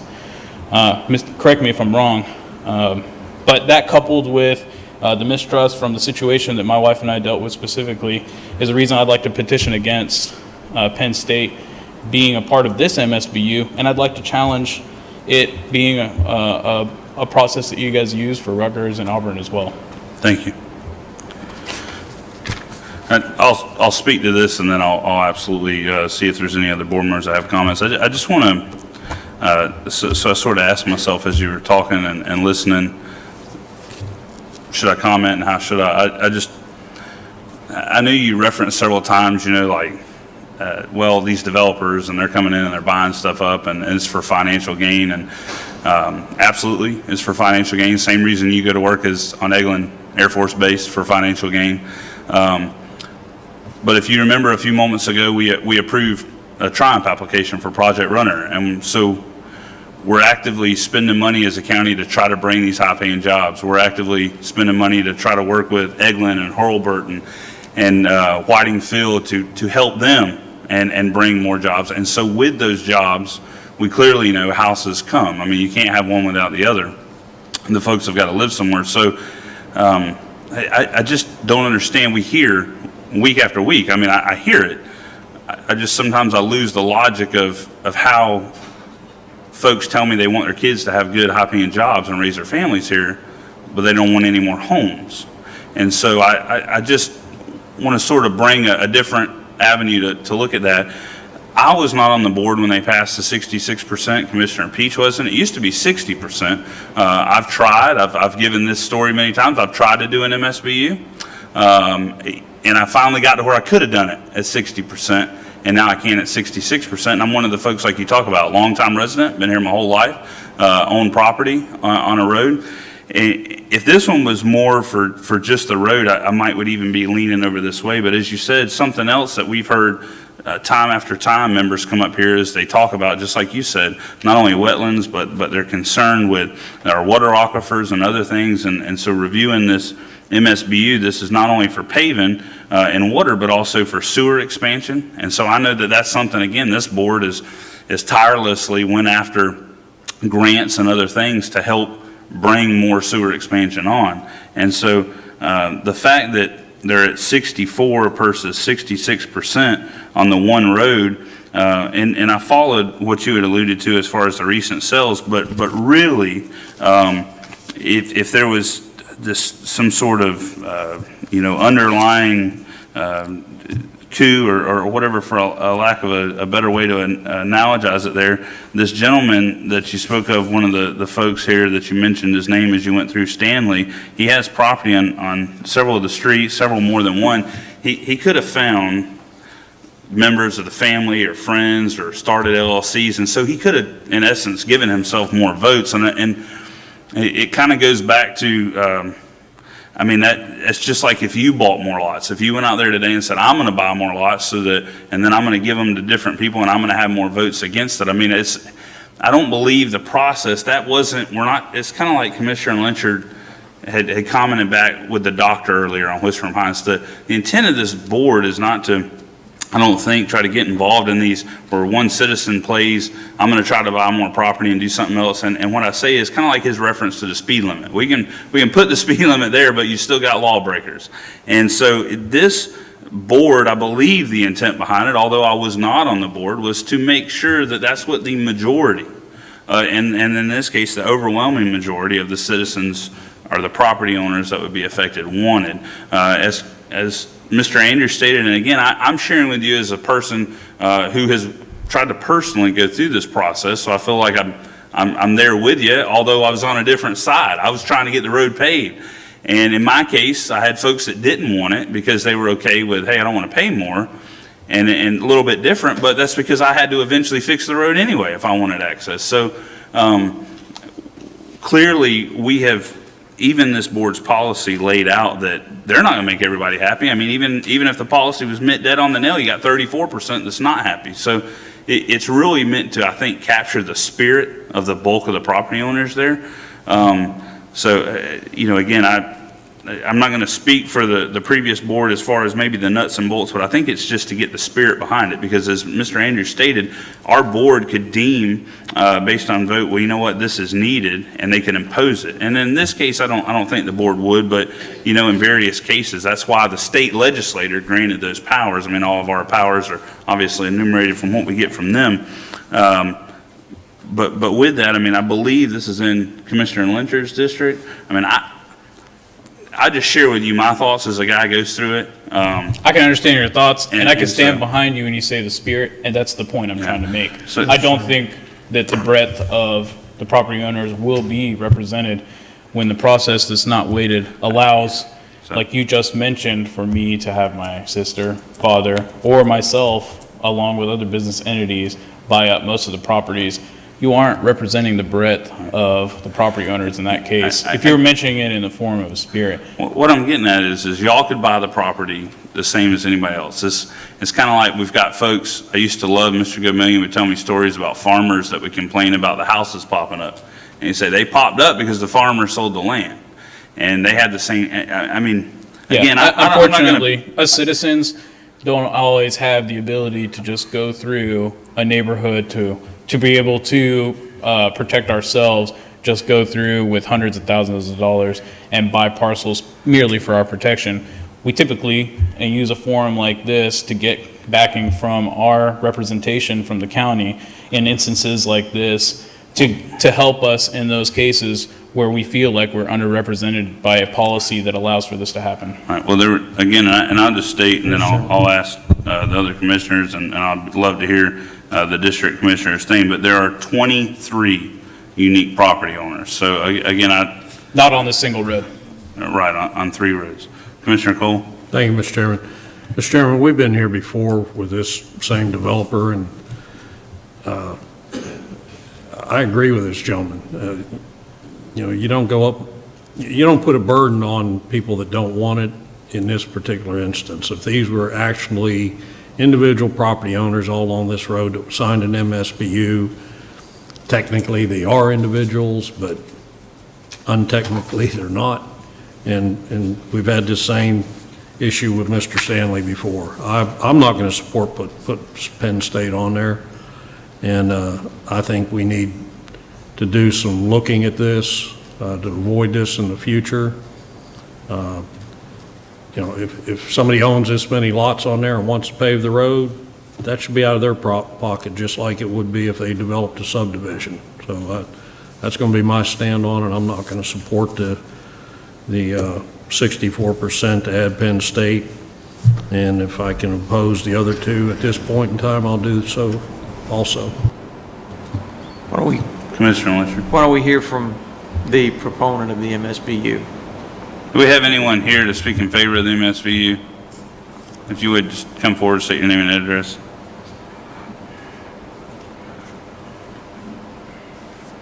Good morning, gentlemen.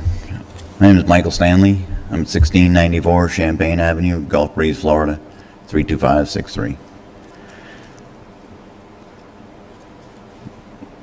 Previously, the past 2 or 3 years ago, the development on the property, Bay Ridge Park Phase 3, we were successful in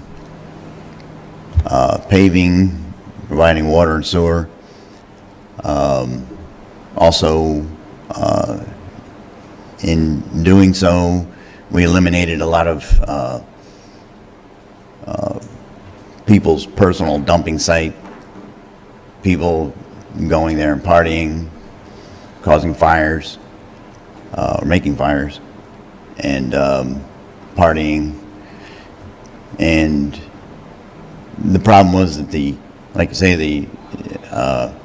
environmental and safety issues, the fire department couldn't get in there to provide protection, And with the MSBU, it brought about a development that made the community much better than what it is.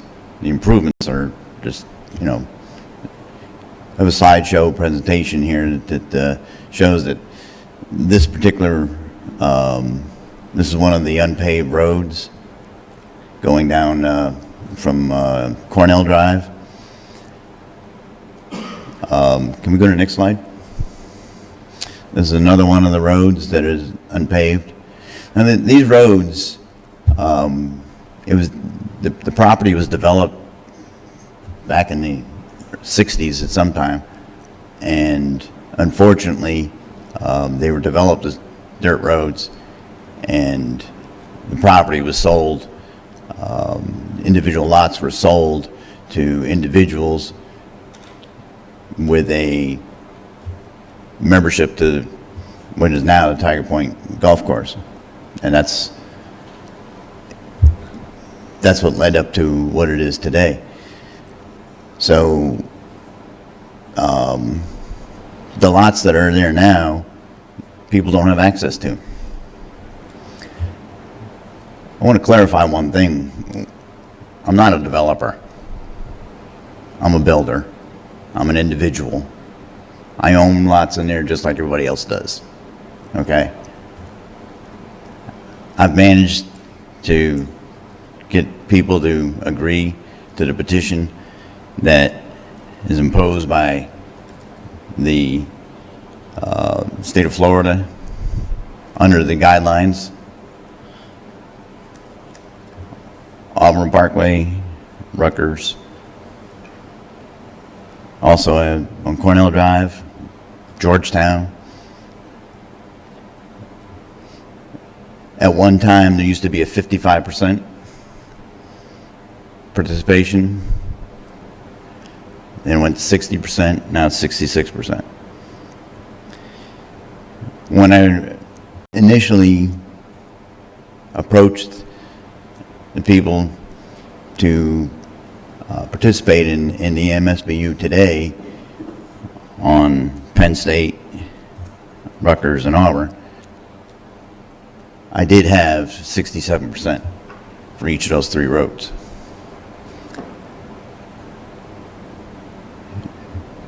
Mr. Ibrahim, there's some issues that he has that he decided that he didn't want to participate anymore. That's fine. Initially, I presented this application as to be one MSBU for all three roads. If it was done as one MSBU for all three roads, we wouldn't be having this conversation because all three roads would have had 67% under one MSBU. So now we have an issue. Go to the next slide, please. Again, this is another road that it's an unpaved road. This is Auburn Parkway, and this would be an extension of what's there now. Next slide. This is Cornell Drive. This is one of the projects that was completed with the MSBU, and as you can see, it's beautiful. The homes that are there, they're just good quality homes. The road is well maintained. People are taking care of their properties. It's a nice presentation for the community, for the area. Next slide, please. This is one of the houses that was constructed there. It improved the value of the property around the area by providing homes in this area like this. Next slide. This is looking east on Cornell Drive, and as you can see, the speed limit's 15. Discussion of people not doing the speed limit, but again, the improvements have definitely helped the community. I believe that's it. Is that the last slide? Nope, there's another one. Again, another house that was constructed in there, quality construction, I mean, it improved the area. And the MSBU is designed to provide improvements to better the area, to better the community, and also to provide safety and environment protection and issues, eliminate issues, and that's what we've done. So,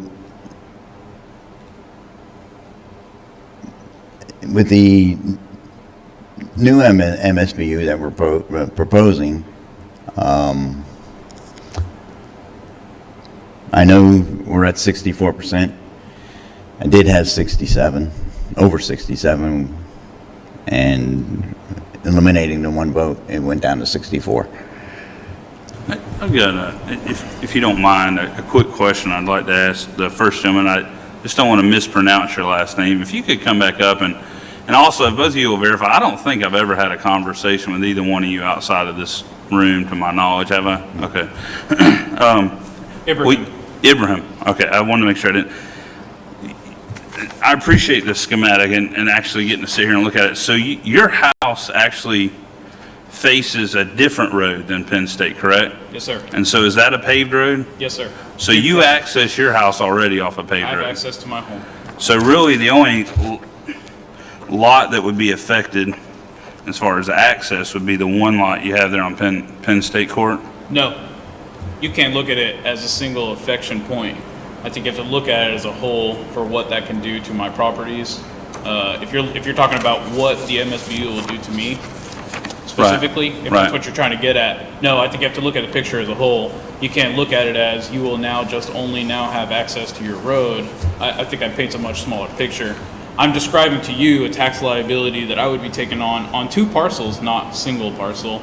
A tax liability that the neighbor across the street will be taking on two parcels, not a single parcel. Having bought these properties and having become a part of this neighborhood that doesn't need this road a long time ago, these new tax liabilities don't add any benefit to us. They do add a benefit to the people looking to build homes and develop properties and get a financial gain out of selling those homes immediately and leaving the new owners with that tax liability that they didn't have a choice to vote on either. So specifically to answer your question, my lot behind my home that I bought to protect the privacy of my home and to have what I have there today is the road that would only have access to that. Now, to go farther into that, the Public Works Director, Steven, and I've worked with him, and I've also worked with Glenn Bailey. At a time I needed to, when we bought that property, it was so that we could have a bigger backyard for our kids, because there isn't much of one right now. So I went through the proper channels and policies required, spoke directly to the Public Works Department to obtain the permitting from their department to be able to get access with minimalizing the effect to the environment. I did not take down all of the trees that were needed. I actually damaged my driveway by allowing them to use heavy equipment to go over my driveway so that we wouldn't have to just bulldoze down all of the trees that were right there right now. I paid for that out of my pocket. If I wanted access to my road, I did pay for it out of my pocket, worked directly with that department to get their permit. I had one of their people come out, environmental person came out to verify that there weren't going to be any trees or area of the environment that we were affecting when we did that, and we did it so that we could get access to that property. So I understand what you're saying of not wanting to take on future perceived tax liabilities that you didn't look at when you did this. It's the same as Commissioner Cole at the beginning of the meeting said, hey, let's have a discussion, a recap from a meeting where school board wants to add $5,000 to build a house. Most people that hadn't built a house yet probably weren't thinking of that. Or, I think a perfect example is the fine gentleman you see behind us, not only the fire chief, but his board of directors. We recently went through an MSBU process and assessed that, and obviously they're from Navarre Beach, but we did it countywide. And I think, again, just maybe I'm looking at it from a different angle, is the perceived benefit is that now we have a better fire service so that if someone does ever need that need. But a lot of folks could argue, well, I didn't want that increase of fire protection, and Lord knows I've gotten calls and emails, so I'm sure these guys have, about increased fire assessment. They said, well, I've never called a fire truck. I know I haven't. You know, I hope I never have to. But I pay that for that benefit that this board collectively, and I think most citizens realize, and that's kind of goes back to paved roads is, and again, different angle. I just wanted to make sure so that I'm trying to look at it holistically, like you said, is that you do access your home off a county maintained paved road. And these other owners, many of them, and I've dealt with these situations, we've got them all over the county as well as my area, where folks bought into land back years ago before we had the laws that prohibited selling these large chunks before development. And a lot of these, I bet, I've never looked them up, but are even heirs that have received them. And these folks have paid taxes. And so inherently, you bought your lot for protection, for privacy, and I understand that. I live on property. And so to me, if I lost the privacy, my value would go down. But again, like you said, looking holistically, a lot of these folks, even their property would go up because now they have property that they can actually access, they can sell, they can develop.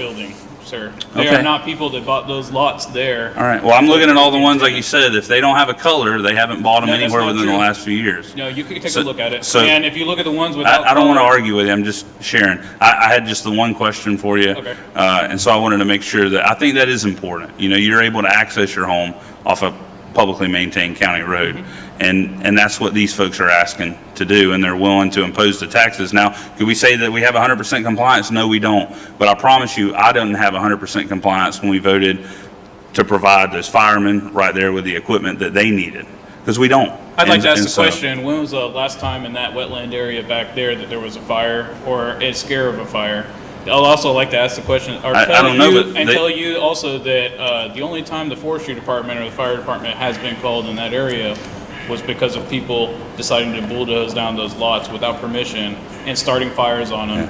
Yeah. So I don't know, but it goes back to the same notion that folks that own these properties, just like you, your vacant land, you pay property taxes, correct? Yes, sir. And they could argue that they don't receive any benefit because it's undeveloped property. They're not sending kids to school. They're not using law enforcement, but they still pay property taxes. It's sort of the same reason why I pay property taxes. I pay property taxes to the school. I don't have kids in public school, but I realize that it's a benefit. So I really only had the one question so that I could sort of look at this. But yeah, to that statement that you just said, do you buy property in places that you can't access the year you're attempting to do an MSBU so that you get fire and police and no, I've never done protection? That. I've never done that. Thank you. All right.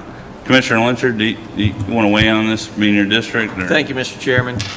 You know, we moved to the 66% requirement after some of the other MSBUs in this area because there were residents down there who were opposed to the MSBU. We had the Ponderosa MSBU that was water, sewer, paving. You know, it was a significant MSBU, significant burden on the properties. So we moved that to a higher standard.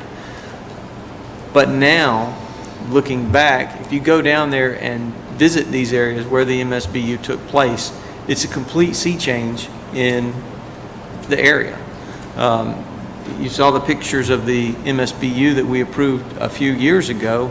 You know, those homes are built. There are residents now enjoying Santa Rosa County. And this is the only way that these county roads, non-publicly maintained roads, will get improved. I disagree with that, sir. I'm sorry. They've gone through the process. If you looked at it as a whole, the three, and they're three streets that are, side by side by side. If you looked at it as a whole, they meet the 66% requirement. If you take them individually, you've got one street that's one vote short of meeting that requirement.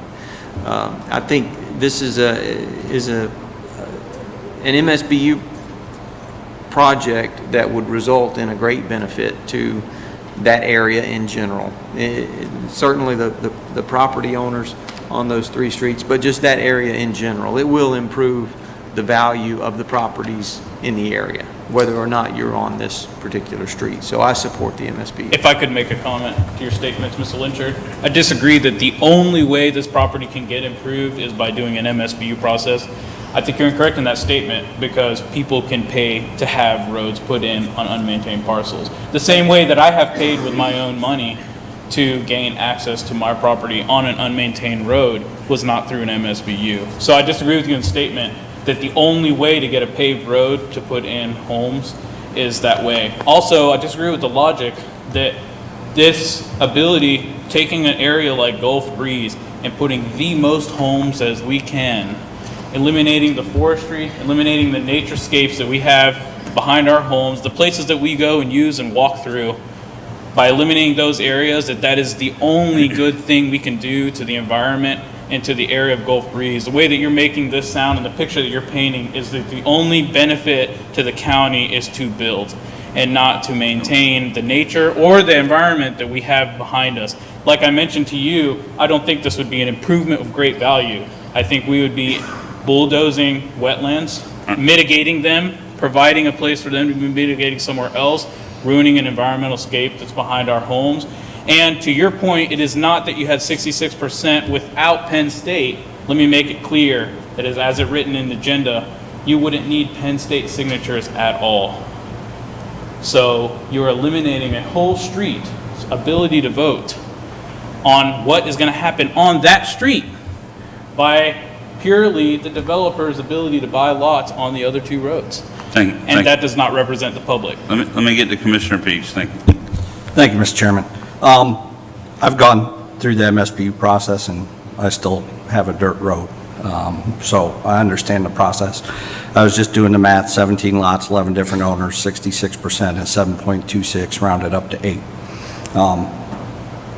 As the chairman said, I wasn't part of it when they set it to 66%, but in my opinion, it's set at 66%.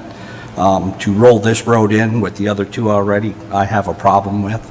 I believe those roads should be treated individually, and those residents should have their voice heard. And if it comes to 64%, which one I was in favor of having in my neighborhood, came to 64%, and we didn't get the dirt road paved, so that's the process. So I'm gonna have to not support putting Penn State in just because we can roll the votes up like he stated. If we roll Penn State in, then those residents' votes don't even come into play. If it was included initially, it might be different, but to roll it in now to push that 64 to 66, I can't get behind that. Thank you, Commissioner Peach. Commissioner Cole? Thank you. Roy, clarification, please. All three of these streets were petitioned individually. I keep getting, if they were all put together, or they were all put together. They were, I think the original concept was all of the area, but they were petitioned individually. Individually, okay, then. They were petitioned as one MSBU. My attorney just told me different, so I'm going to listen to my attorney. I get the letter here, it says. The staff determined administratively that we would do the petition percentage on each street. Which I personally agree with. You don't wrap everything in, we've always looked down the individual streets, so I agree with staff on that. All right, and I agree, what you've done out there is phenomenal. It looks great, the construction's great. You say you're not a developer, you're a builder, which, you built some nice looking homes, you've done a good job with it. But my question is, how many total number of lots do you have the ability to build on let's say, Penn State? Right now, if this was approved, how many lots out there on Penn State could you go and pull a building permit on, personally? Or, inclusively of friends, neighbors, business, whatever? I think there's 6 or 7 that are on Penn State. And then how many on your other streets, approximately? Rutgers is like maybe, I think 2 or 3, and Auburn is 4 or 5. Okay, so you say you're not a developer, you're a builder, but realistically, you are developing. And I see this gentleman's point. Now, I'm going to point out to you, I don't see your point in, I want to walk on that property, I want to keep it natural, because it's not your property. I understand. If you wanted to do it, you should have bought all these properties. So that's off the board as far as I'm concerned. You'll have to deal with water management, DEP, all the issues you have anytime you build on this type of property. So to me, that's off the board. Where I agree with you is, going in there and buying property and getting a vote for each property somewhat taints it. And I disagree with you that you're not a developer, when in fact you are, but you're getting away from having holding ponds, multiple entrances, all the requirements of basically building a subdivision by doing this, so. I disagree with that. Well, we agree. I'm going to be providing lots for retention ponds, and there's going to be, in the engineering, there's going to be roadside swales for water retention. So, I mean, no, it's, I'm not involved in that part of it. I'm only involved as a landowner, as a property owner, and I'm petitioning the county to pave the roads so all the property owners can have access to their property. Right now, there is no access to their properties. Okay. And as far as if each property owner was to have pay to have the road paved by their property, the ones that don't want it won't pay, but they'll have the advantage to be able to use that road to access their property now. Okay. So no, to have individuals pay to have the road paved so they can have access to their property, it's not feasible. Okay. If I might, through the chair to Roy. So when this MSBU goes through on these other two streets, and perhaps this one, build a house on it, sell the house. Now the people buy it with the knowledge, okay, that MSBU's on it. I'm going to pay this much in taxes and MSBU. So that's all up front. So, yep. All right. I'm going to stick with Commissioner Peach. we can approve the other two, but Penn State didn't make the cut. So, Mr. Stanley, it sounds like what you have is a stalemate. It sounds like two commissioners are for it and two are against it. And so with that, there's no way we can make any action to add it. Again, I think this is a great opportunity. I would love to see the board as we're going through our comprehensive land development review. I would love to see the board even look at this in similar counties because, again, I'm just one guy and that's why we have a board of 5. My experiences is probably a little different than Commissioner Peach. I've been like him, I've been on the shortfall and yet my thought is I have the chance to now change that to see how burdensome it can be. That inhibits, we can lose something by, I think as he said, 2% on his case, but yet it inhibited negatively the other 64%. So I would love to see us look at that because I've, like you mentioned, have watched it increase and increase and increase, and it's really made it much more difficult to do. So with that, I don't think there's any action for the board to take, but it simply was stated as a discussion item. There's not enough support at this time, but I appreciate you bringing it forward, and I appreciate you coming to advocate on behalf of your feelings, and honestly, this is one of those where you can go out and say, hey, me coming to the board and me stating my position clearly made a difference, and so we appreciate that. That is what we hope for, is civil, discussion and then disagreement, and so that's where the board's at. But thank you both for coming.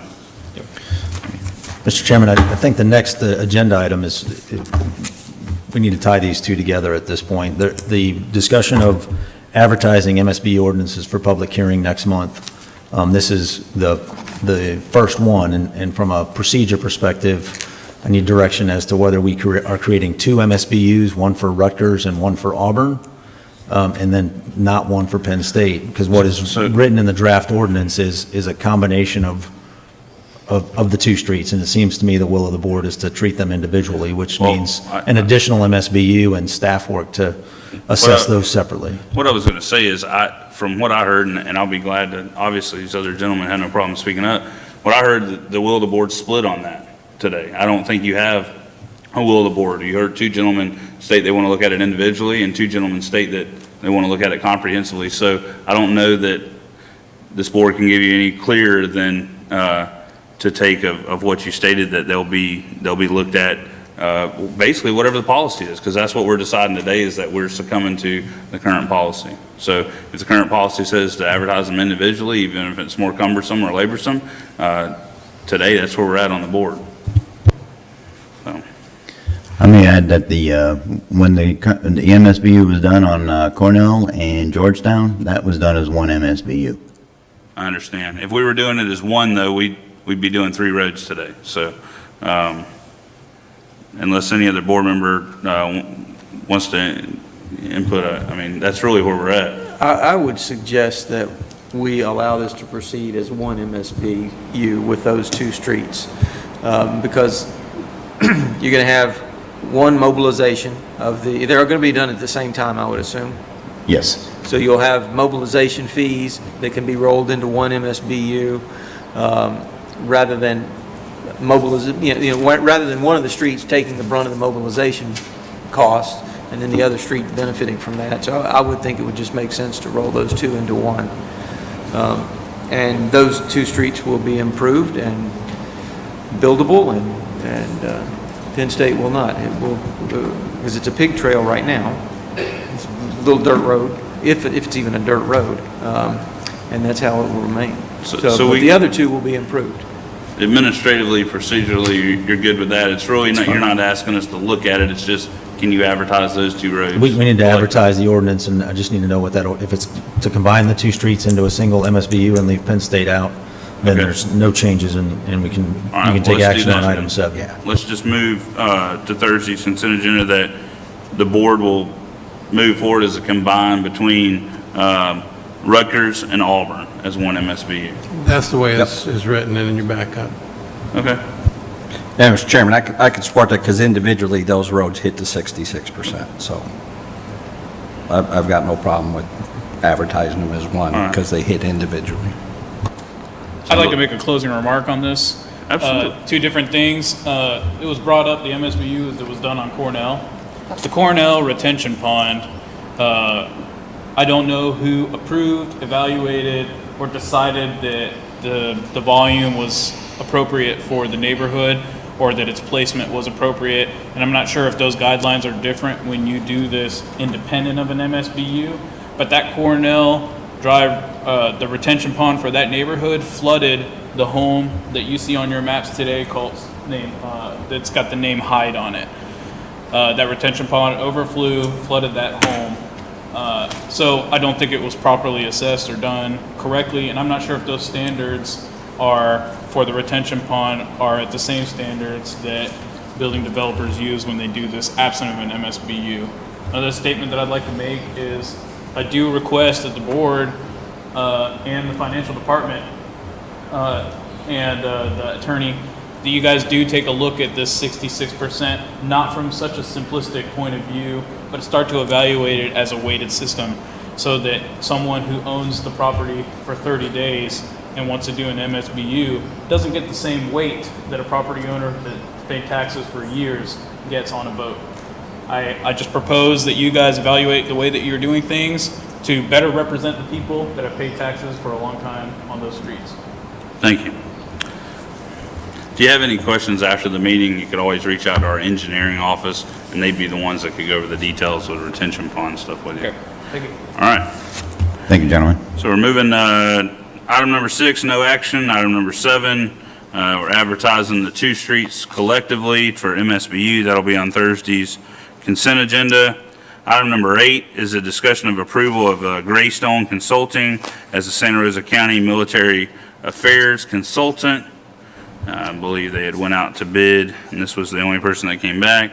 I'll just make a request that we keep this on Thursday's regular agenda for my own thought and possible discussion. I believe I voted against this last year. Had nothing to do with Greystone Consulting, but just the expenditure. So I would just ask that we keep that on Thursday's regular agenda. Do we have any other questions or comments from board members or members of the audience? All right, hearing none, we'll move that to Thursday's regular agenda.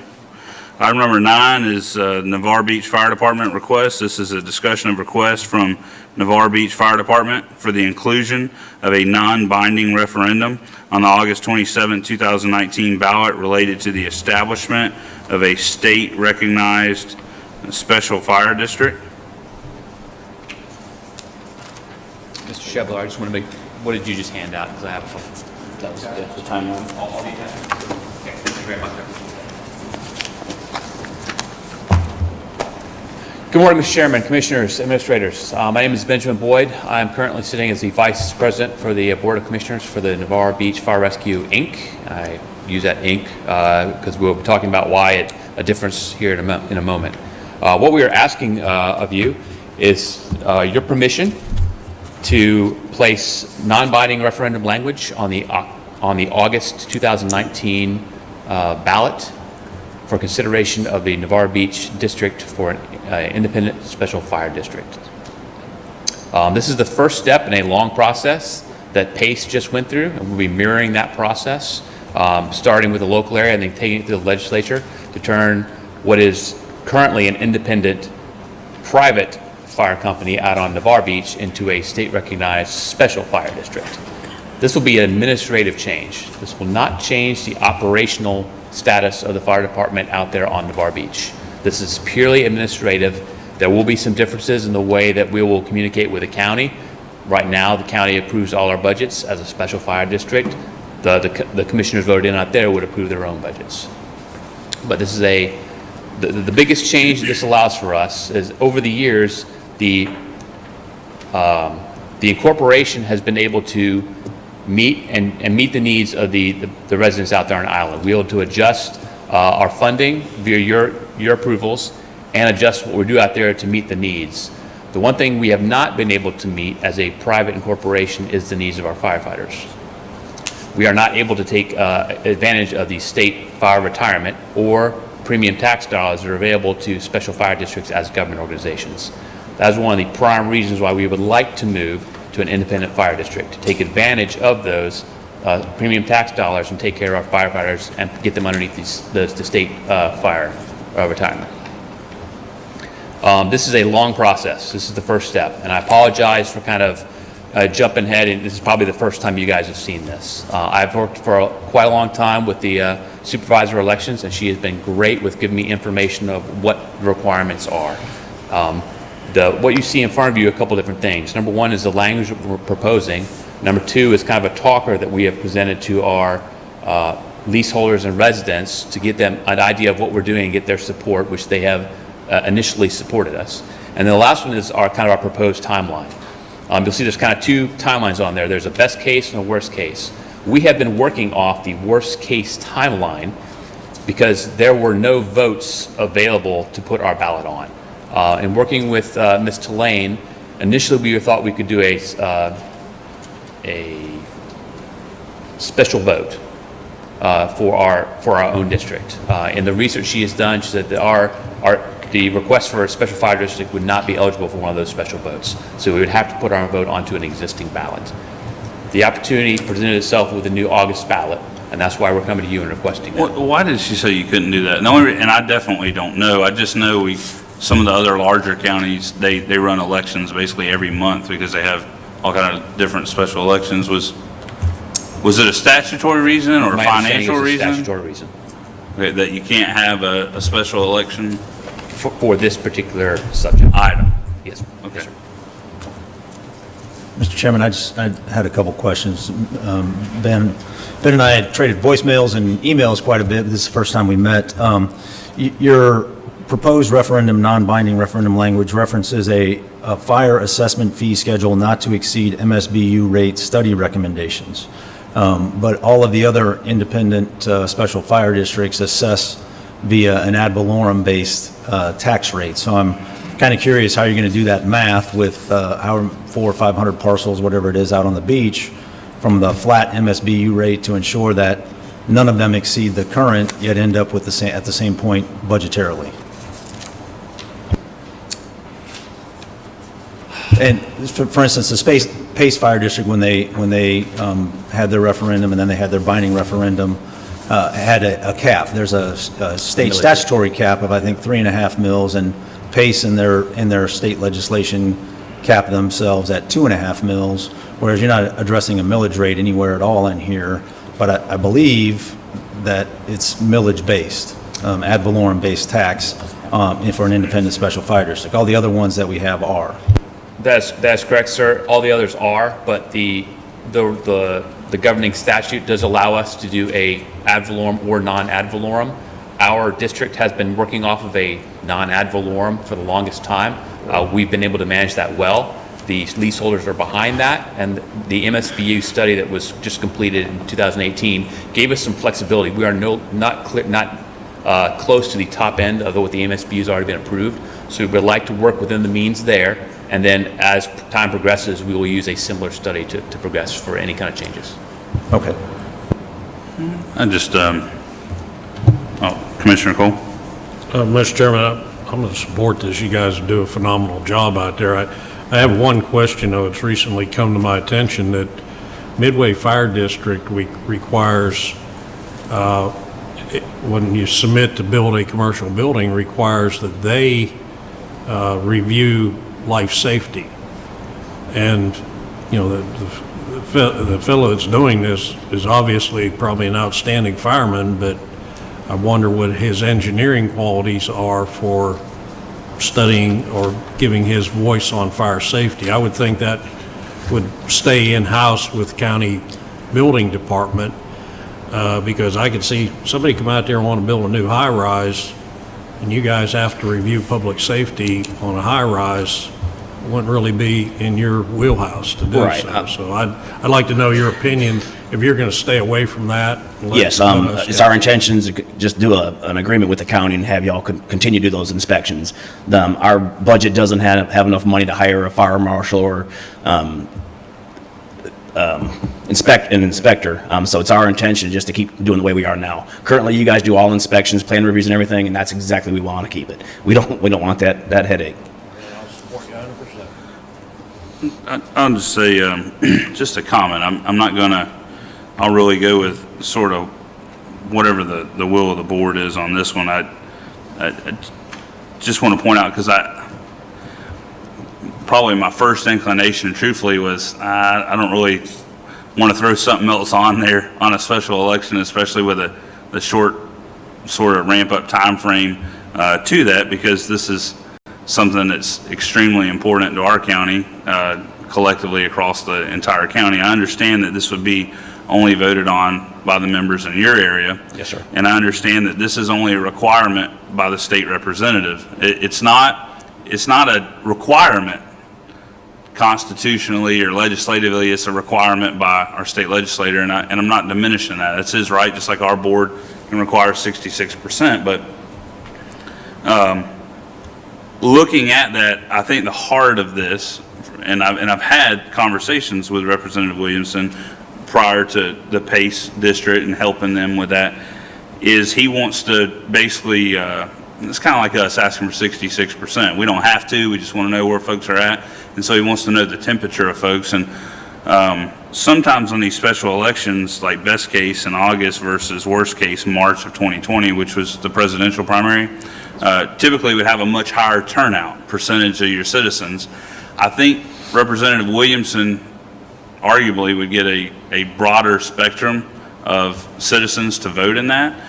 We had a very specific reason for asking for it sooner, because we lose legislatively. It's impossible for us to do it on the presidential primary and be able to collect the tax next year. But that's why I say I really could go either way. But if the board I was thinking, I've heard from one committee. So if the board supported it or didn't, I could see some valid reasons for either way. It absolutely is not, obviously, I mean, I love you guys. I think you're probably one of the most supported department by your constituents. I mean, I've never, that I know of, have seen any other fire district have citizens come to the board and advocate to raise MSBU. Right. So I don't want to say that. I just, again, point out an initial reservation because it's an important issue for us. We've been informing the NBLRA out there for probably the past year on this, and there's 100% support. Okay. There is, because they know that the big benefit is our firemen, so their retirement. That's why we're doing this.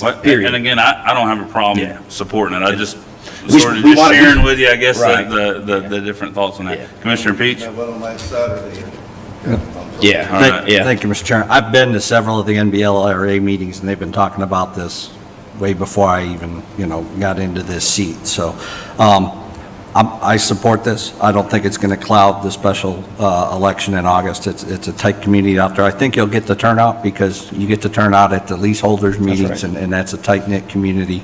And if they know they're supporting you all, I'm sure they're going to come out to make sure we get enough voter turnout out there. I just one request. Let's not go backwards at all and keep the lifeguard program moving forward. We'll figure that out if this goes through. But I want to echo the comments I've been hearing Commissioner Lynchard made, that it is definite marked improvement in our lifeguard program, and I want to thank you all for taking that on for us. We appreciate it. Mr. Chairman, I'm prepared to support this initiative. Perfect. All right.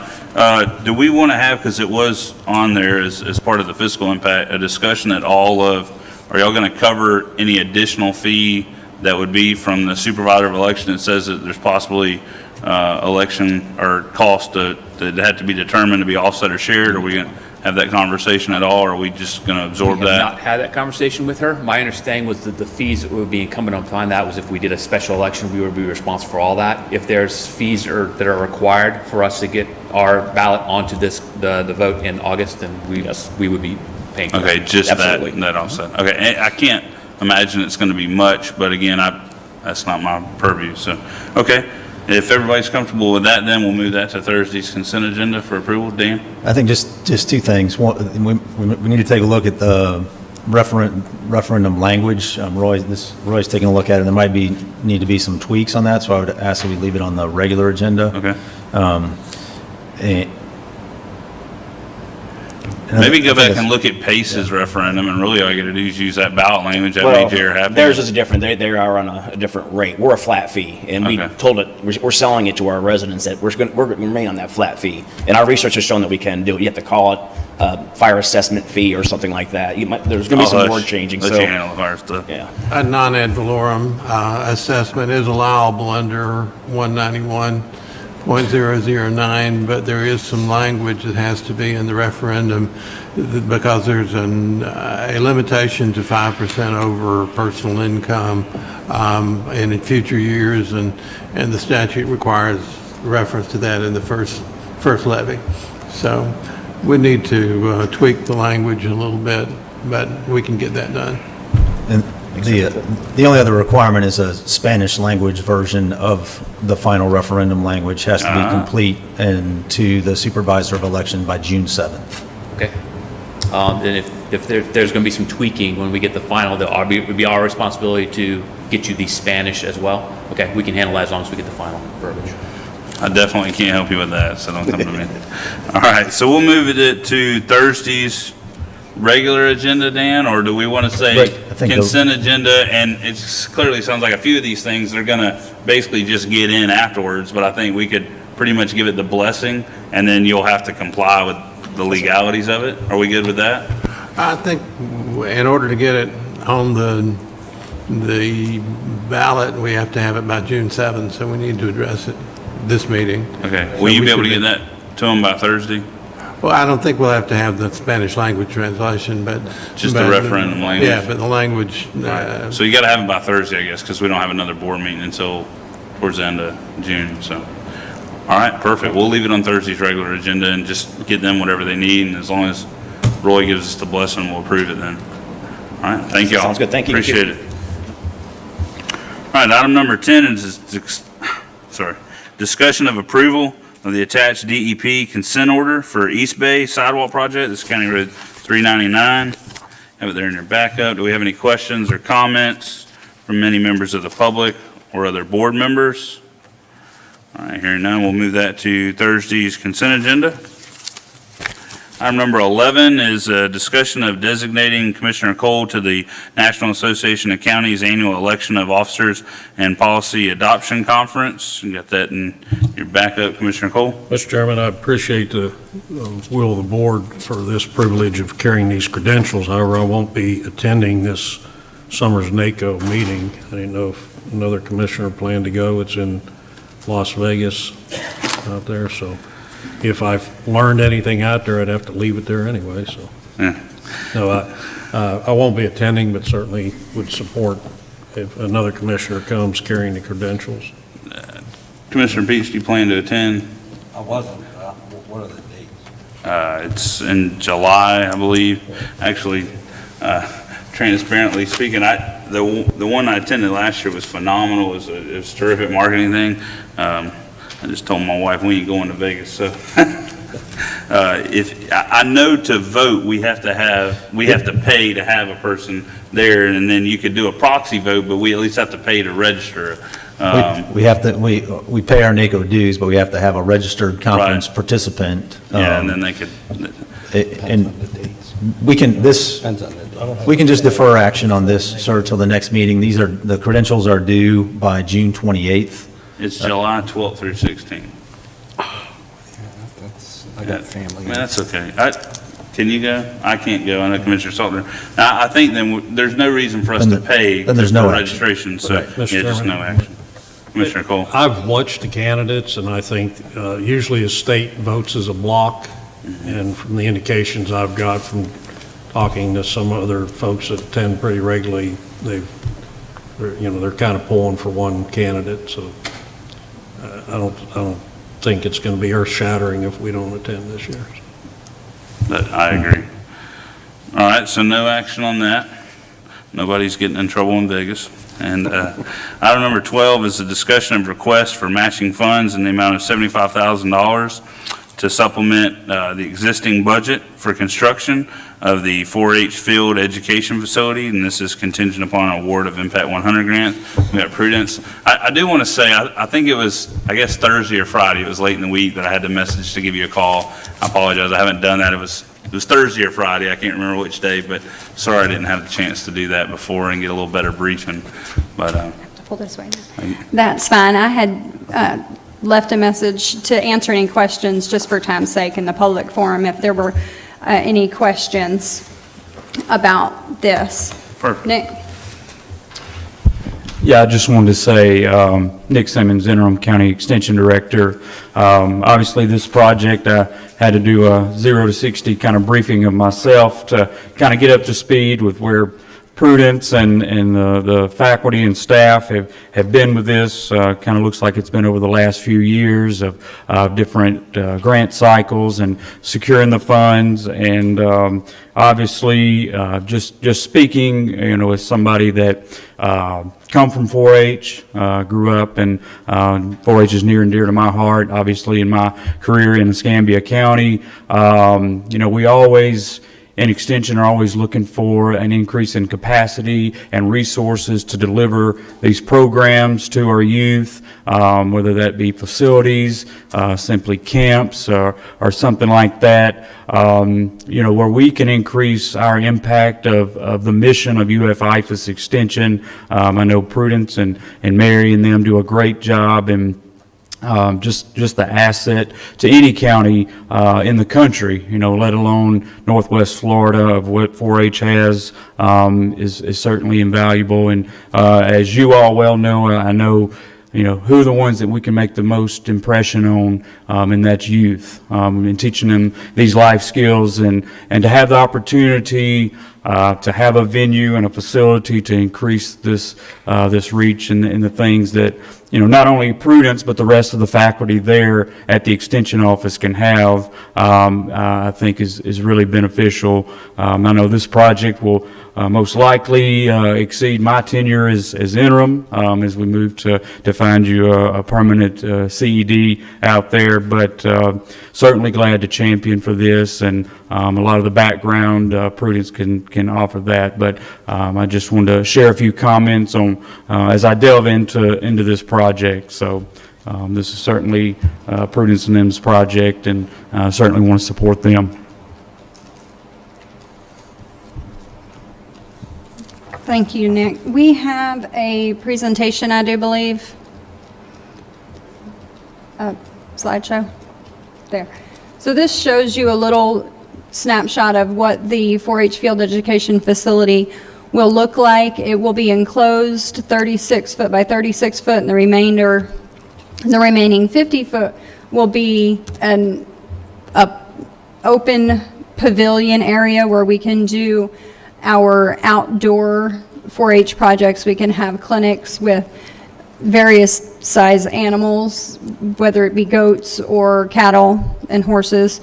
We will have grooming clinics, things like that. In the covered pavilion area, the inside will have a break room, an accessible restroom with a shower, as well as an area for a washer and a dryer, and a classroom and storage facility. Next slide. So this will be constructed north of the extension office in the wooded area that when we built the extension office originally, there is an area there for the future pavilion, is what I think it's called on the original blueprints. And like I said, we will have outdoor activity area for youth to be able to participate, but also the extension agents as a whole can have their outdoor projects in this area as well. Next slide. A little bit of background. Like Nick said, we've been working on this since 2015. We applied for a grant in 2015 when the estimated cost was $124,000. And that grant for Impact 100 did not get very far because at that particular time in 4-H's life, we were switching from foundations to associations incorporated, which is where we are now. So we have our EINs, and we've gotten some of our I's dotted and our T's crossed. And that application was not funded. Next slide. In 2016, we came to you to ask for an FDEX grant. We requested $200,000. We received $74,319, and that has, some of that has been spent. $36,416.31 has been spent of the FDEX grant for the site plan. And we also applied for the Impact 100 grant for last year's grant cycle. But since we were not very far with our site plan, that grant was not funded either. Next slide. So where we are now is for 2018, we had applied. We were one of the finalists, and it was very exciting for us, but we did not receive the grant. It was $100,300. This year we are applying again and next slide. So our current status, we're applying for the Impact 100 grant. That application will go in prior to the deadline of June 12th. And we are working with the grants department here at the county to work on that application. And the funds for that is $106,000 for Impact 100. It will not be awarded until October of this year. And so we will not know the result of that for quite some time. The approved bid that we have, the contractors have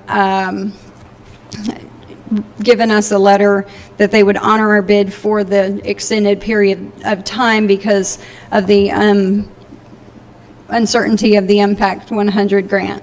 And then we will also be working with the county grants department for this grant cycle through FDACS to get additional funding for the grant.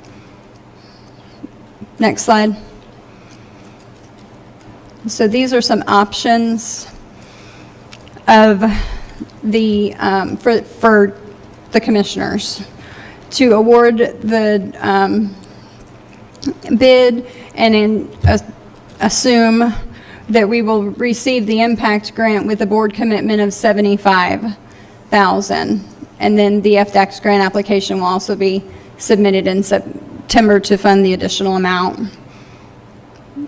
Or to decline us, and that will kind of deobligate the FDACS grant award, and then the potential of that is that we just nix the whole project, and then the county is out the $625 for the design to Southern Site Utility and Design. But we're hoping that's not your option. I just, only question I could have, I could see, if somebody ever asked me, I want to be able to give them a confident answer on, is, and I know this, I think, initially actually predates me on the board, but if you'll remind me, I'm sure you've told me before, why we're choosing this location versus, say, the Shemuckle Horse Arena Park or East Milton. I 100% understand putting it there with classrooms and all. I think when I got showed the picture of the livestock pens and all, it made me think, why are we doing it there versus somewhere else? Just so that if somebody asked me, you know, hey, that's great, you are building it, why didn't you do it where we're already doing agriculture shows in East Milton or up there in Shemuckle? I just want to be able to give them a knowledgeable answer. This project, and I know the rendering shows the livestock pens, and that was, I think, one of the main questions Commissioner Cole had a few weeks ago was, but the livestock portion of this building is going to be just a portion of it. It will have the ability for our Sea Grant agent to do workshops outside rather than so she'll work with the kids a lot of times. Christopher Lindy works with our youth, and we would much rather have her doing the dissection of squid outside rather than in our auditorium.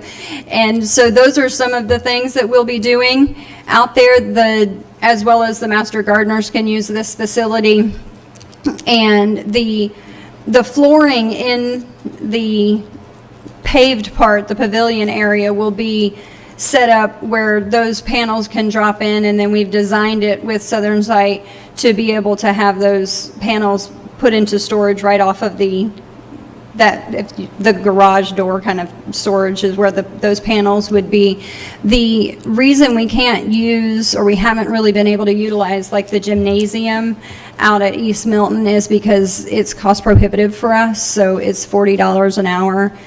The last I checked, to rent that facility, which means if we do something overnight, then we've incurred 24 hours of rental fees, which 4-H's operating budget for the year is $3,000. So, I mean, we could waive any fees. I guess I was thinking agriculture, and I know I've been out to East Milton. I'm not the subject matter expert that Commissioner Cole is out there, but I know we've added a lot of agriculture stuff out there. And so, again, that was just my question of, so I could better convey why would we build it there in Milton on that sort of physically constrained location rather than either East Milton out there by the Agriplex or up by the horse arena where we've got room. And so that was my only thought on that. I didn't know if I may have missed it there on your answer. I may have just somehow zoned out, but what was the rationale for putting it there instead of at another location that had? I think because the facility, if constructed as designed, would serve more than just 4-H. It would be an extension building, and it would serve other program areas that are housed there in the extension office, like the Master Gardeners or the Sea Grant Marine. Master Naturalist. Master Naturalist. So it's important then for it to be located close by to the offices that are already housed on the property? Yes, sir. Okay, and again, I just needed to make sure that I could understand so that I could articulate that in question. So, all right, I'm good. Does anybody else have any questions or concerns? Commissioner Cole? Mr. Chairman, that was my same concern, and bringing these other entities into it, and it not looking like just a livestock facility makes better sense, because I would have been adamant about putting it out in East Milton, and because, the fair's got a new building going up, and we have the arena and everything that Yes, sir. that ties with that part of the program, but certainly 4-H and IFAS is much more than just horses, cows, and pigs, so, and rabbits. I better stay politically correct and include rabbits. No, we just say cows, plows, and sows, so that's fine. All right, so I'm all right with it. My only question, though, is, you say if we back out of this thing, we're on the hook for, the $36,000, but going through this, I know we approved, the board approved several times applying for grants, but when did we approve moving forward with site plan? Who pulled that trigger? It was approved in the fall, sir, to go ahead with the site plan with the grant funds that were available. Okay. And then to look, and where we are now is that base bid is stated came back at $200,000 just for the structure. So I think what we're seeking is a commitment of funds. If the Impact 100 grant is successful, the county would be a partner in that, along with FDACS, to get that base bid fully funded. And Impact is already applied for? You're in an application? We're in the application period right now. We've submitted our letter of intent, and we'll be submitting, the deadline is June 12th. So Good. I think showing that the county's got, Yes, sir. intent, then it should help that grant, so great. Okay, thank you. All right, well, we will make that, we'll move it to Thursday's consent agenda, and that obligation as stated would be funded out of the local option sales tax facility portion. And so we'll move it to Thursday's consent agenda, and we'll see the Impact 100. I think that would look great to have their sign Absolutely. right next to the local option sales tax sign on the Yes. building that would, as you say, impact the most really palatable folks in our community, and that is our youth. So appreciate everything you do. Thank you very much. All right, Have a great thank day. you. All right, item number 13 is the discussion, the following requests for facility rentals, fee waivers, Solar, United Neighbors of Florida, and League of Women Voters. Pensacola Bay Area's request to have the fees waived for their solar information session scheduled for June 20th at Tiger Point Community Center. The fee for the rental is normally $80.03. And item number 2 is the STA Transportation's request to have the fees waived for their end-of-the-year party scheduled for May 24th at Navarre Park. The fees for the rental are $35. Are there any questions or concerns from any members of the public or other commissioners? Hearing none, we will move these to Thursday's consent agenda. Item number 14 is a discussion of resolution of support for the NFC grant award and approval to move forward with the project development, fundraising, and implementation. Are there any questions or concerns from any members of the public or any board members on this item? If not, we will move this to Thursday's consent agenda for approval. And that concludes the administrative reports. So now we'll move to Roger for the engineer's report. Thank you. Number 1 is a discussion of additional fees of $10,125 for Volkert Inc. to cover the completion of right-of-way resulting design changes to facilitate the acquisition of a final parcel of right-of-way for the complete sidewalk project, and the City of Milton has agreed to reimburse the county for those fees. Recommend adding that to the consent agenda. So moved.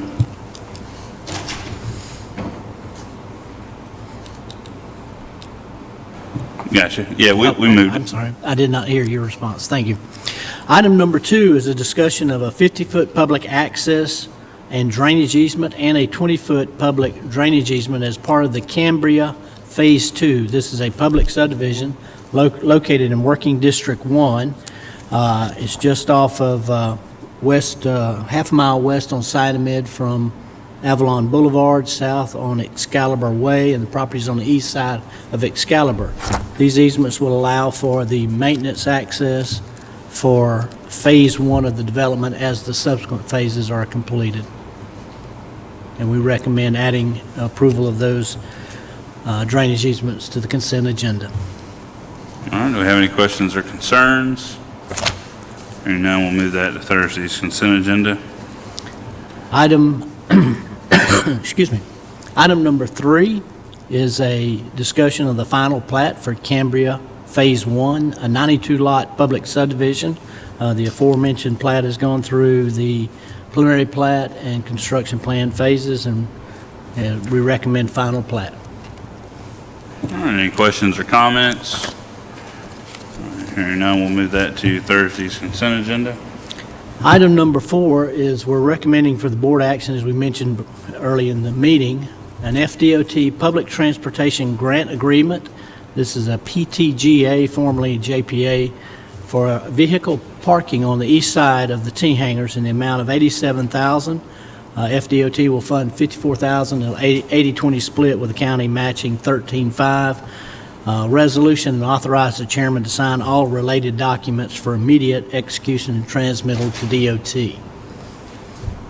All right, any questions or comments on this item? Otherwise, I'd make a you need this approved today, correct? You stated at the beginning, yep. Yes, All right, so I'll make the motion without objection that we approve this, and that would be effective today so that Roger can get that transmitted immediately to DOT. All right, hearing no objection, it's approved. Thank you, Roger. And thank you. Item number 5 is a discussion of amendment number 1 to the task order GO 15-06 for the central landfill front entrance improvements in the amount of $214,423.24. Geosyntec provided an amendment 1 to the previously approved task order for continuing engineering service associated with the design, permitting, development of construction plans and specifications for the entrance area road improvement at the county-owned central landfill. Specifically, we're going to be design and permitting a new scale house, a canopy structure that will cover both the inbound and outbound lanes at the new structure, lightning protection system and associated foundation structures, additional roadway, and also the ancillary stormwater management system improvement and modifications. This will allow us to reduce the queue size on DeLisa Road at Central Landfill, and we're recommending adding that to the consent agenda. Commissioner Cole? Thank you. Through the chair, Roger. This is just strictly for design, correct? This is strictly the amendment is for the design of a $1.6 million project that is budgeted in this year's. That is correct, sir. Okay. If we continue forward, what's your timeline for completion on the, what would be your approximate timeline for completion? Of the entire project? Yes. We will roll over into next year's budget, but we're looking to try to have this done by spring of next year. Design and construction. Design and construction? Yes, sir. Good. Okay, great. Thank you.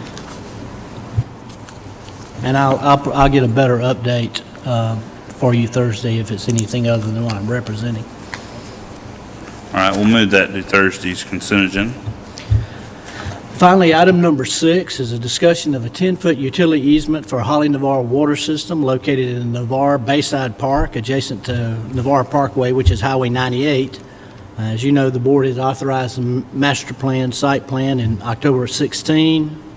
Genesis went enter into a contract for that design on July 18th of 17. We've completed plans and specifications, and Holly Navarre Water System located an unknown 6-inch water line that is running through the park, and so they've agreed to relocate it but asked for a 10-foot utility easement adjacent to the Highway 98 right-of-way, and we're recommending approval of that easement. Mr. Chairman? Commissioner Cole? I'll let... Just a quick question. That this easement won't impact anything FDOT's planning with 98? That is correct. It will not. It's within the county's portion of on our property. Sure. Roger, while they're doing this, since we're going to give them an easement, can we squeeze a fire hydrant out of them for that area? We'll certainly talk about it. One heard. So, okay. I wouldn't characterize it as a squeeze. We'll cooperate. Characterized squeeze. If you want the right-of-way easement, we need a fire hydrant. We'll discuss it, yes, sir. Okay. Barter, okay? I like that. Is it, no, I appreciate you asking, because clearly I'm maybe remiss if that's something, hey, that we would normally be paying for that we hadn't yet. His request, I guess I'm asking you, is that something we were about to look at paying that we haven't yet? Because clearly this is something that our board has discussed even with Pace Water. I know myself and Mr. Shebler are going to talk with the Pace Water Board on Tuesday night with a request, but it's worth notating, I think even Commissioner Cole is the one that brought it up. This board has, time after time, through various water utility providers, always granted every waiver that's come in front of this board that I've ever seen, or utility easement, what have you, that, hey, we want to lay down pipe for a couple months. Every time a board has ever asked, we have been there to facilitate. So to me, I think it's more than worth just the wand of, yeah, I'll approve it, and hopefully they give that. I would personally be interested to see the cooperation before we approve it, because I think it is worth. I mean, these utility providers are doing a great service to our citizens, and they also have the responsibility to be, I mean, you know, their impact there that they're doing. I mean, we saw it again. I'm much more familiar with Pace, but our board did a retail incentive to bring businesses here, and boards sometimes don't offer that same leverage. So sometimes we can be opposing forces. So I just want to make sure on this, is this something that you'd want to talk with and then come back to the board to say, yeah, I don't want to approve it, and say, well, we'll ask. And they say, I appreciate you asking, but no. Well, if you would, just add it to the regular agenda. We'll have the discussion, because I'm certain there is a fire hydrant within 500 feet of the Visitors Information Center. I don't know that Phase 1 of the construction plans included an additional hydrant, because certainly life safety issues, we would have had to have a hydrant in the area within 500 feet. Well, that's all I'm asking. If there's anything we need, this would be the chance If we just to add work this it out. to the regular agenda, then we'll bring back a specific recommendation and discussion with Holly Navarre Water. Such as any tap fees or anything they were looking at providing, this would be the chance to ask them for a waiver. I'll review that. All right, thank you. All right, we'll move it to Thursday's regular agenda. That concludes the engineer's report. Moves us to the Public Service Committee. I'll defer to Commissioner Cole. Thank you, Commissioner. Let me get turned here to the page. Lost, okay. First item we have on public service, hang on. I got lost, hang on, give me just a second. All right. Hey, don't be laughing down there. You guys done the same thing. All right, thank you, Mr. Chairman. Public Service Committee, I thought I was gonna have to turn it over to Commissioner Peach here for a second. Item number 1, discussion of approval of a resolution of support for the Blue Star Memorial Program and designation of Highway 87 from the intersection of US 90 and Milton to the Alabama state line as requested by the Milton Garden Club. I think it's an outstanding suggestion. Any comments or questions from my fellow board members? If not, Mr. Chairman, I'd like to move that to the consent agenda on Thursday without objection. So moved. All right. Item number 2 is discussion of approval to purchase 7 CMCE-120 lighting suppression devices from EMP Defense LLC in the amount of $112,845 as the lowest bidder meeting specs. An additional $20,000 is requested for the installation activities and ancillary cost for a total of $132,845. The ICP committee recommends the purchase and funding from ICP funds. Say that 10 times fast. Any questions, comments from board members? Seeing none, Mr. Chairman, I'd like to move that to the consent agenda on Thursday without objection. So moved. Mr. Chairman, that concludes this report. Dan, just one comment real quick and related to the lightning suppression. If you could, I'm going to tell you now so I don't forget, I was out at the soccer field Saturday and they were stating their continued concern about a lightning detection thing, and I know they've asked for that. And if you could maybe just remember to circle back with an update from the Parks Department on where we were at with being able to do that so that we could have that lightning detection for these sports facilities. I know we were working on, we have the ability for the lightning detection. We were working on a process for notification with some of the sports associations through emergency management and some of their constant contact functionality. So I'll get an update. All right, thank you. All right, I'm going to defer to Commissioner Lyncher for the Public Works Committee. Thank you, Mr. Chairman. Item number 1 is discussion of approval of a request from Mr. Larry Prine for the paving of approximately 125 feet of Leisure Street from Pepper Drive westward at a cost of $2,171.24. Public Works recommends approval of this and will be doing the work. Mr. Prine will be reimbursing the county for the cost of materials. Any questions? If not, I'll move this to the consent agenda without objection. So moved. Item 2 is discussion of adding a 45-mile-per-hour segment to Quintet Road between Tunnel Road and McCall Road to be in compliance with state standards. The purpose of this, right now, it goes from 55 to 35. There's no gap. State standards call for a 10-mile-per-hour reduction, so this would fill in the gap and provide us that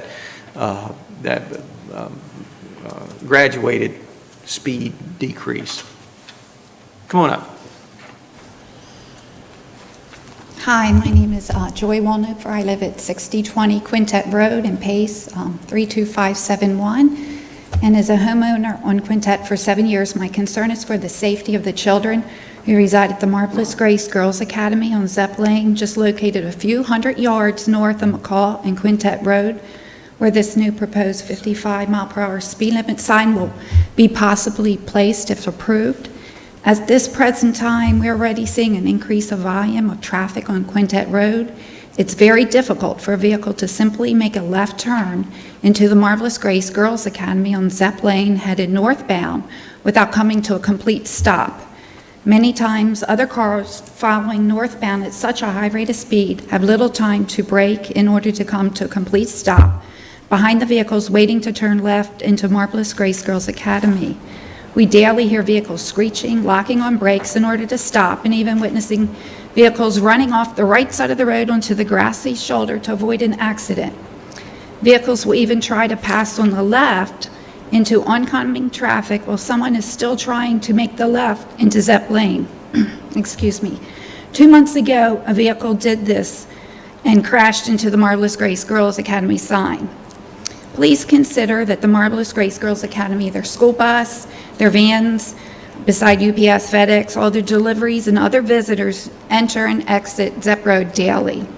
By placing this new speed sign at McCall and Quintet Road, it will allow vehicles to begin to accelerate to 55 miles per hour, only to come to a complete stop only a few hundred yards ahead if another vehicle is stopped and waiting to turn left into the Marvelous Grace Girls Academy.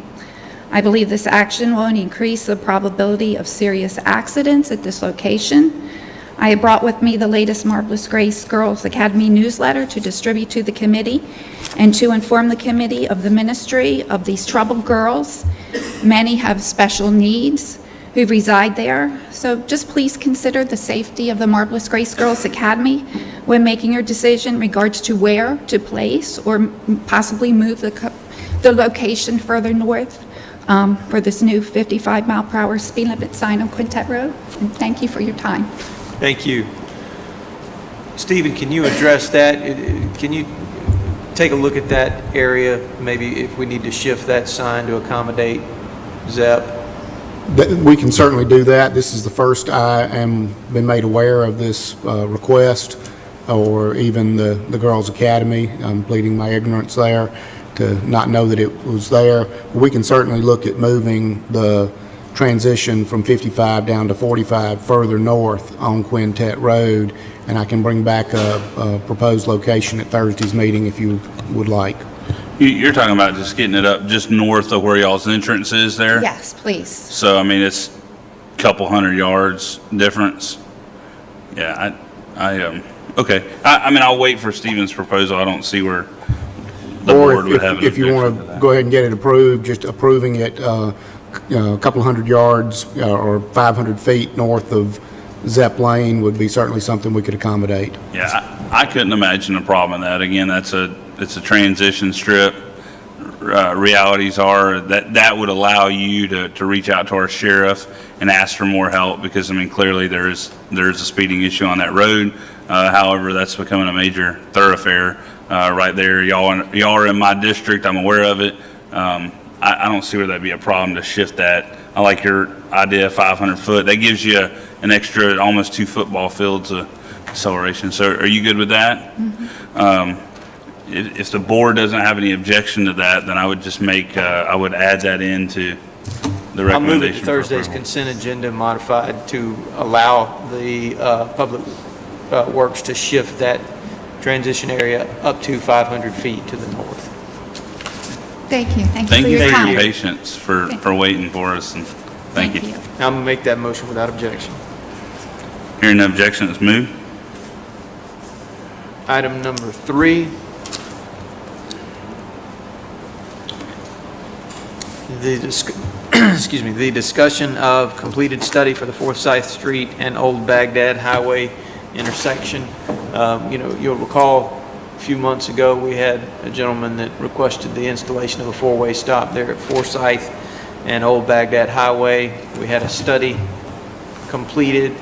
The traffic level there does not warrant the installation of a 4-way stop sign, but we do have a couple of trees that are growing by the road there that infringe on the sight lanes as you're coming up to that intersection. So the recommendation from the engineers was to remove those 2 trees that are between the sidewalk and the curb. That would improve the sight lane there. The recommendation, it would not result in the installation of a 4-way stop, though. It would just be to remove those 2 trees to improve the sight line as you come to that intersection. And the traffic counts are in the backup, so you'll see that the vast majority of the movements would not necessarily be affected by the installation of an all-way stop. So this is Commissioner Cole. This is your district. Those are 2 decent-sized oak trees. I don't know what the board wants to do here.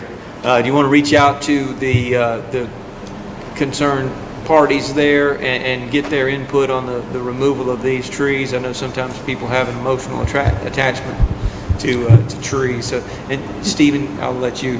And share. Mr. Chairman, I did reach out, left a voicemail message with Michael Johnson and let him know that this was an agenda item today and that my recommendation was that to improve safety at this intersection, that these trees be removed, and I did not hear back from him. And if I might, Stephen, they're on that side of the sidewalk, they're on public right-of-way, aren't they? Yes, sir, those trees are in the public right-of-way. Just clarify that, yeah. I'm in favor of, doing what the report shows. I mean, you're coming through Baghdad slow anyway if you're heading in towards Milton. I don't see the need to put a stop sign there, so if we spent the time and effort to have this report done, I'd follow the guidelines of the report. So. I just wanted to throw one comment. So we spent the money on the study because of a citizen request saying they thought that we needed a stop sign for safety to pull out. And I think everybody knows I'm not a quick draw for stop signs, so I'm not precluding to that at all. But so now we're going to cut the 2 oak trees down, but we'll still have the telephone pole right there,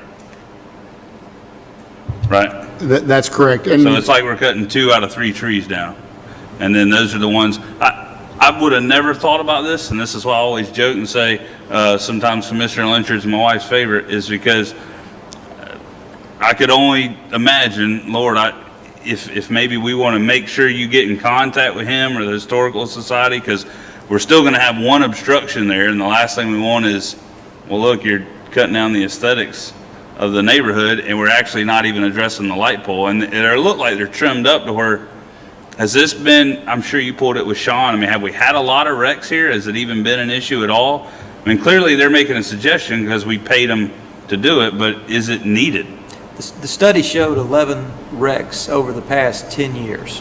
So about one a year? Mr. Chairman, Mike? Yes, sir. Yes, sir. What's going to happen, these trees are going to continue to grow, and as close as they are, they're going to start pushing on the curb, they're going to start pushing up the sidewalk, and with them out of the way, the trees that are on the property owner's side of the right-of-way will be able to flourish better. So I see the trees having to come out probably within the next few years anyway, just for the damage it's going to do to the underlying road and the sidewalk. So, and Lord knows I'm one for not cutting down trees. So, but in this particular case, I think it's probably the best thing to do. The telephone pole don't have any roots. So, Okay, unless there are any other questions, then I would move this to Thursday's consent agenda without objection to implement the recommendations of the study. All right, hearing no objection, the item's moved. Item 4 is discussion of request for the installation of an all-way stop at the intersection of Locust Street and Rolling Greens Drive. Staff recommends adoption of this and installation of the all-way stop. Any questions, comments? If not, I'll move this to the consent agenda without objection. Hearing none, the item's moved. And that concludes my report, Mr. Chairman. Thank you. Next, we'll go to the Budget and Financial Management report with Commissioner Peach. Thank you, Mr. Chairman. Item number 1 is Budget Amendment 2019139, lighting for boat ramps. Discussion of the budget amendment in the amount of $7,404 for the purchase of solar lighting and hardware materials required for installation at 6 boat ramps, as approved at the Marine Advisory Council meeting on December 4th, 2018. If there's no questions, recommend move this to Thursday's consent agenda without objection. Hearing none, the item's moved. Item number 2, Budget Amendment 2019140, Peter Prince Industrial Park Lift Station. Discussion of the amendment in the amount of $46,900 to transfer funds from Economic Development Reserves to the Industrial Park Department in the General Fund for Jacob CH2M to study, design, and prepare construction plans and specifications to rehabilitate the Peter Prince Industrial Park Lift Station as approved at our May 9, 2019 meeting. No discussion. Recommend move this to Thursday's consent agenda without objection. Hearing none, the item's moved. Item number 3 is Budget Amendment 2019141, HAVA Grant. Discussion of budget amendment in the amount of $20,650 to recognize the State of Florida Federal Elections Grant and 15% county matching funds for Help America Vote Act. Requirements as approved at our April 11, 2019 meeting. No discussion. Recommend Thursday's consent agenda without objection. Hearing none, the item's moved. Budget Amendment 2019142, Miracle League Change Order Number 2. Discussion of Change Order Number 2 for the Miracle League Field. I think this is the sidewalks, if I'm not mistaken, that were identified. So we previously discussed this. Recommend Thursday's consent agenda without objection. Hearing none, it's moved. Mr. Chairman? Commissioner Cole? I just wanted to say that the Miracle League ribbon cutting was something I'll always remember. It was really a neat day, and one little boy down there during all the ceremonies and the pomp and circumstance, and Commissioner, right in the middle of Commissioner Lynchard's big day out there on the mound, he kept going around and around the base. I thought he was going to wear the field out before we even got it open. So it's really enjoyable to watch those young children have what they're going to have out there. So thanks for all your effort on that. Item number 5, Budget Amendment 2019143, Lightning Suppression. Discussion of the amendment in the amount of $132,845 to purchase and install lightning suppression devices at our tower sites. There's no discussion. Recommend Thursday's consent agenda without objection. Item number 6, the bid item for graded aggregate base. Discussion of bids received for graded Aggregate-based low bidder meeting specification is Brooklyn Limestone Quarry in the amount of $23.10 per ton. If there's no discussion, recommend Thursday's consent agenda without objection. So moved. Item number 7 is bid item for abatements. Discussion of bids received for the demolition and cleanup of 4 properties listed in your backup. Sole bidder meeting specification is Sessions Construction in the amount of $65,924. Is there any discussion? Not recommend move this to Thursday's consent agenda without objection. So moved. Item number 8 is the check register. I began scanning all 84 pages, and we'll have it reviewed before Thursday. Mr. Chairman, that concludes my report. Thank you. I thought about, I'm asked Roger, I don't know if anybody in here knew, you may, when we had mentioned abatements, I noticed on Highway 90 right there in Pea Ridge, I know not everybody on the board gets to drive it every day, but thank God they finally tore down those dilapidated mobile homes there right across from where Shane's Barbecue is and that field. Any idea of, have we had any submissions of anybody of what they're looking to do with the property, or were they just being proactive for selling it by cleaning it up? I'll have to check with with the site plan and development services. I'm not top of my head. Okay, I didn't know if they had was even good to see. started that or just, hey, thank God we're going to clean it up. So that was great. All right, that concludes the budget committee. Next, we had an add-on here, which was a discussion concerning the joint meeting that we had last week. This is added on by Commissioner Cole. I believe all of you actually have a letter in front of you that we just received from the school board. So with that, I'll defer it over to Commissioner Cole. Mr. Chairman, I just thought it'd be appropriate to just kind of reflect on that. I appreciate the school board coming in and giving us their side of the story, and looking forward to continued discussion. I see that there has been a request, and correct me if I'm wrong, to remove that from the June agenda. Just the school board what the chairman's referring to is a letter that he and I received just during this meeting from Superintendent Rosdick, letting us know that they are working on changes to the interlocal agreement and an implementing ordinance, but it would not be available in time for our meeting in June. Okay. But they are still working towards that end on the school board side. And I hope they'll take, our comments to heart, and especially what Commissioner Salter told them, and I think all of us kind of reflected to that, to more, hold some public hearings and town hall meetings and try to get some support there. Personally, I just felt like it was kind of too much too soon. I didn't feel like our administrator was kept in the loop with the school board in their planning process, and I would appreciate more transparency in that in the future. If there's something big coming down the pike, I think the two boards should be more cohesive with each other and talk to each other a little more. So that's all I have, sir.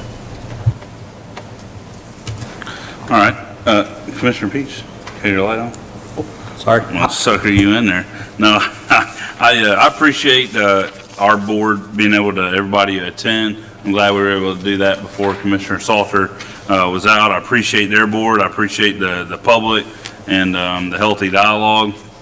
I want to emphasize the one thing I heard, at least one member that came up and questioned there at the end is really, it's funny, I'm sure all of us probably had conversations with our spouses to varying degrees after this, and the one best spirit that I think I just want to recapture is when you had a gentleman stand there and he says, I'll be the first in line to support you with getting more money, once you prove everything's good and sort through that. And we heard a lot of questions, really some I had never thought of. It was pretty quick, but I told my wife I am by no means, and I said it that day, any questions that this board has, I know myself or any of us, I don't think is meant to be an attack or a question of integrity or anything, but I think that I believe, Roy, correct me if I'm wrong, this was a legislative process. This is something the legislators set up that said,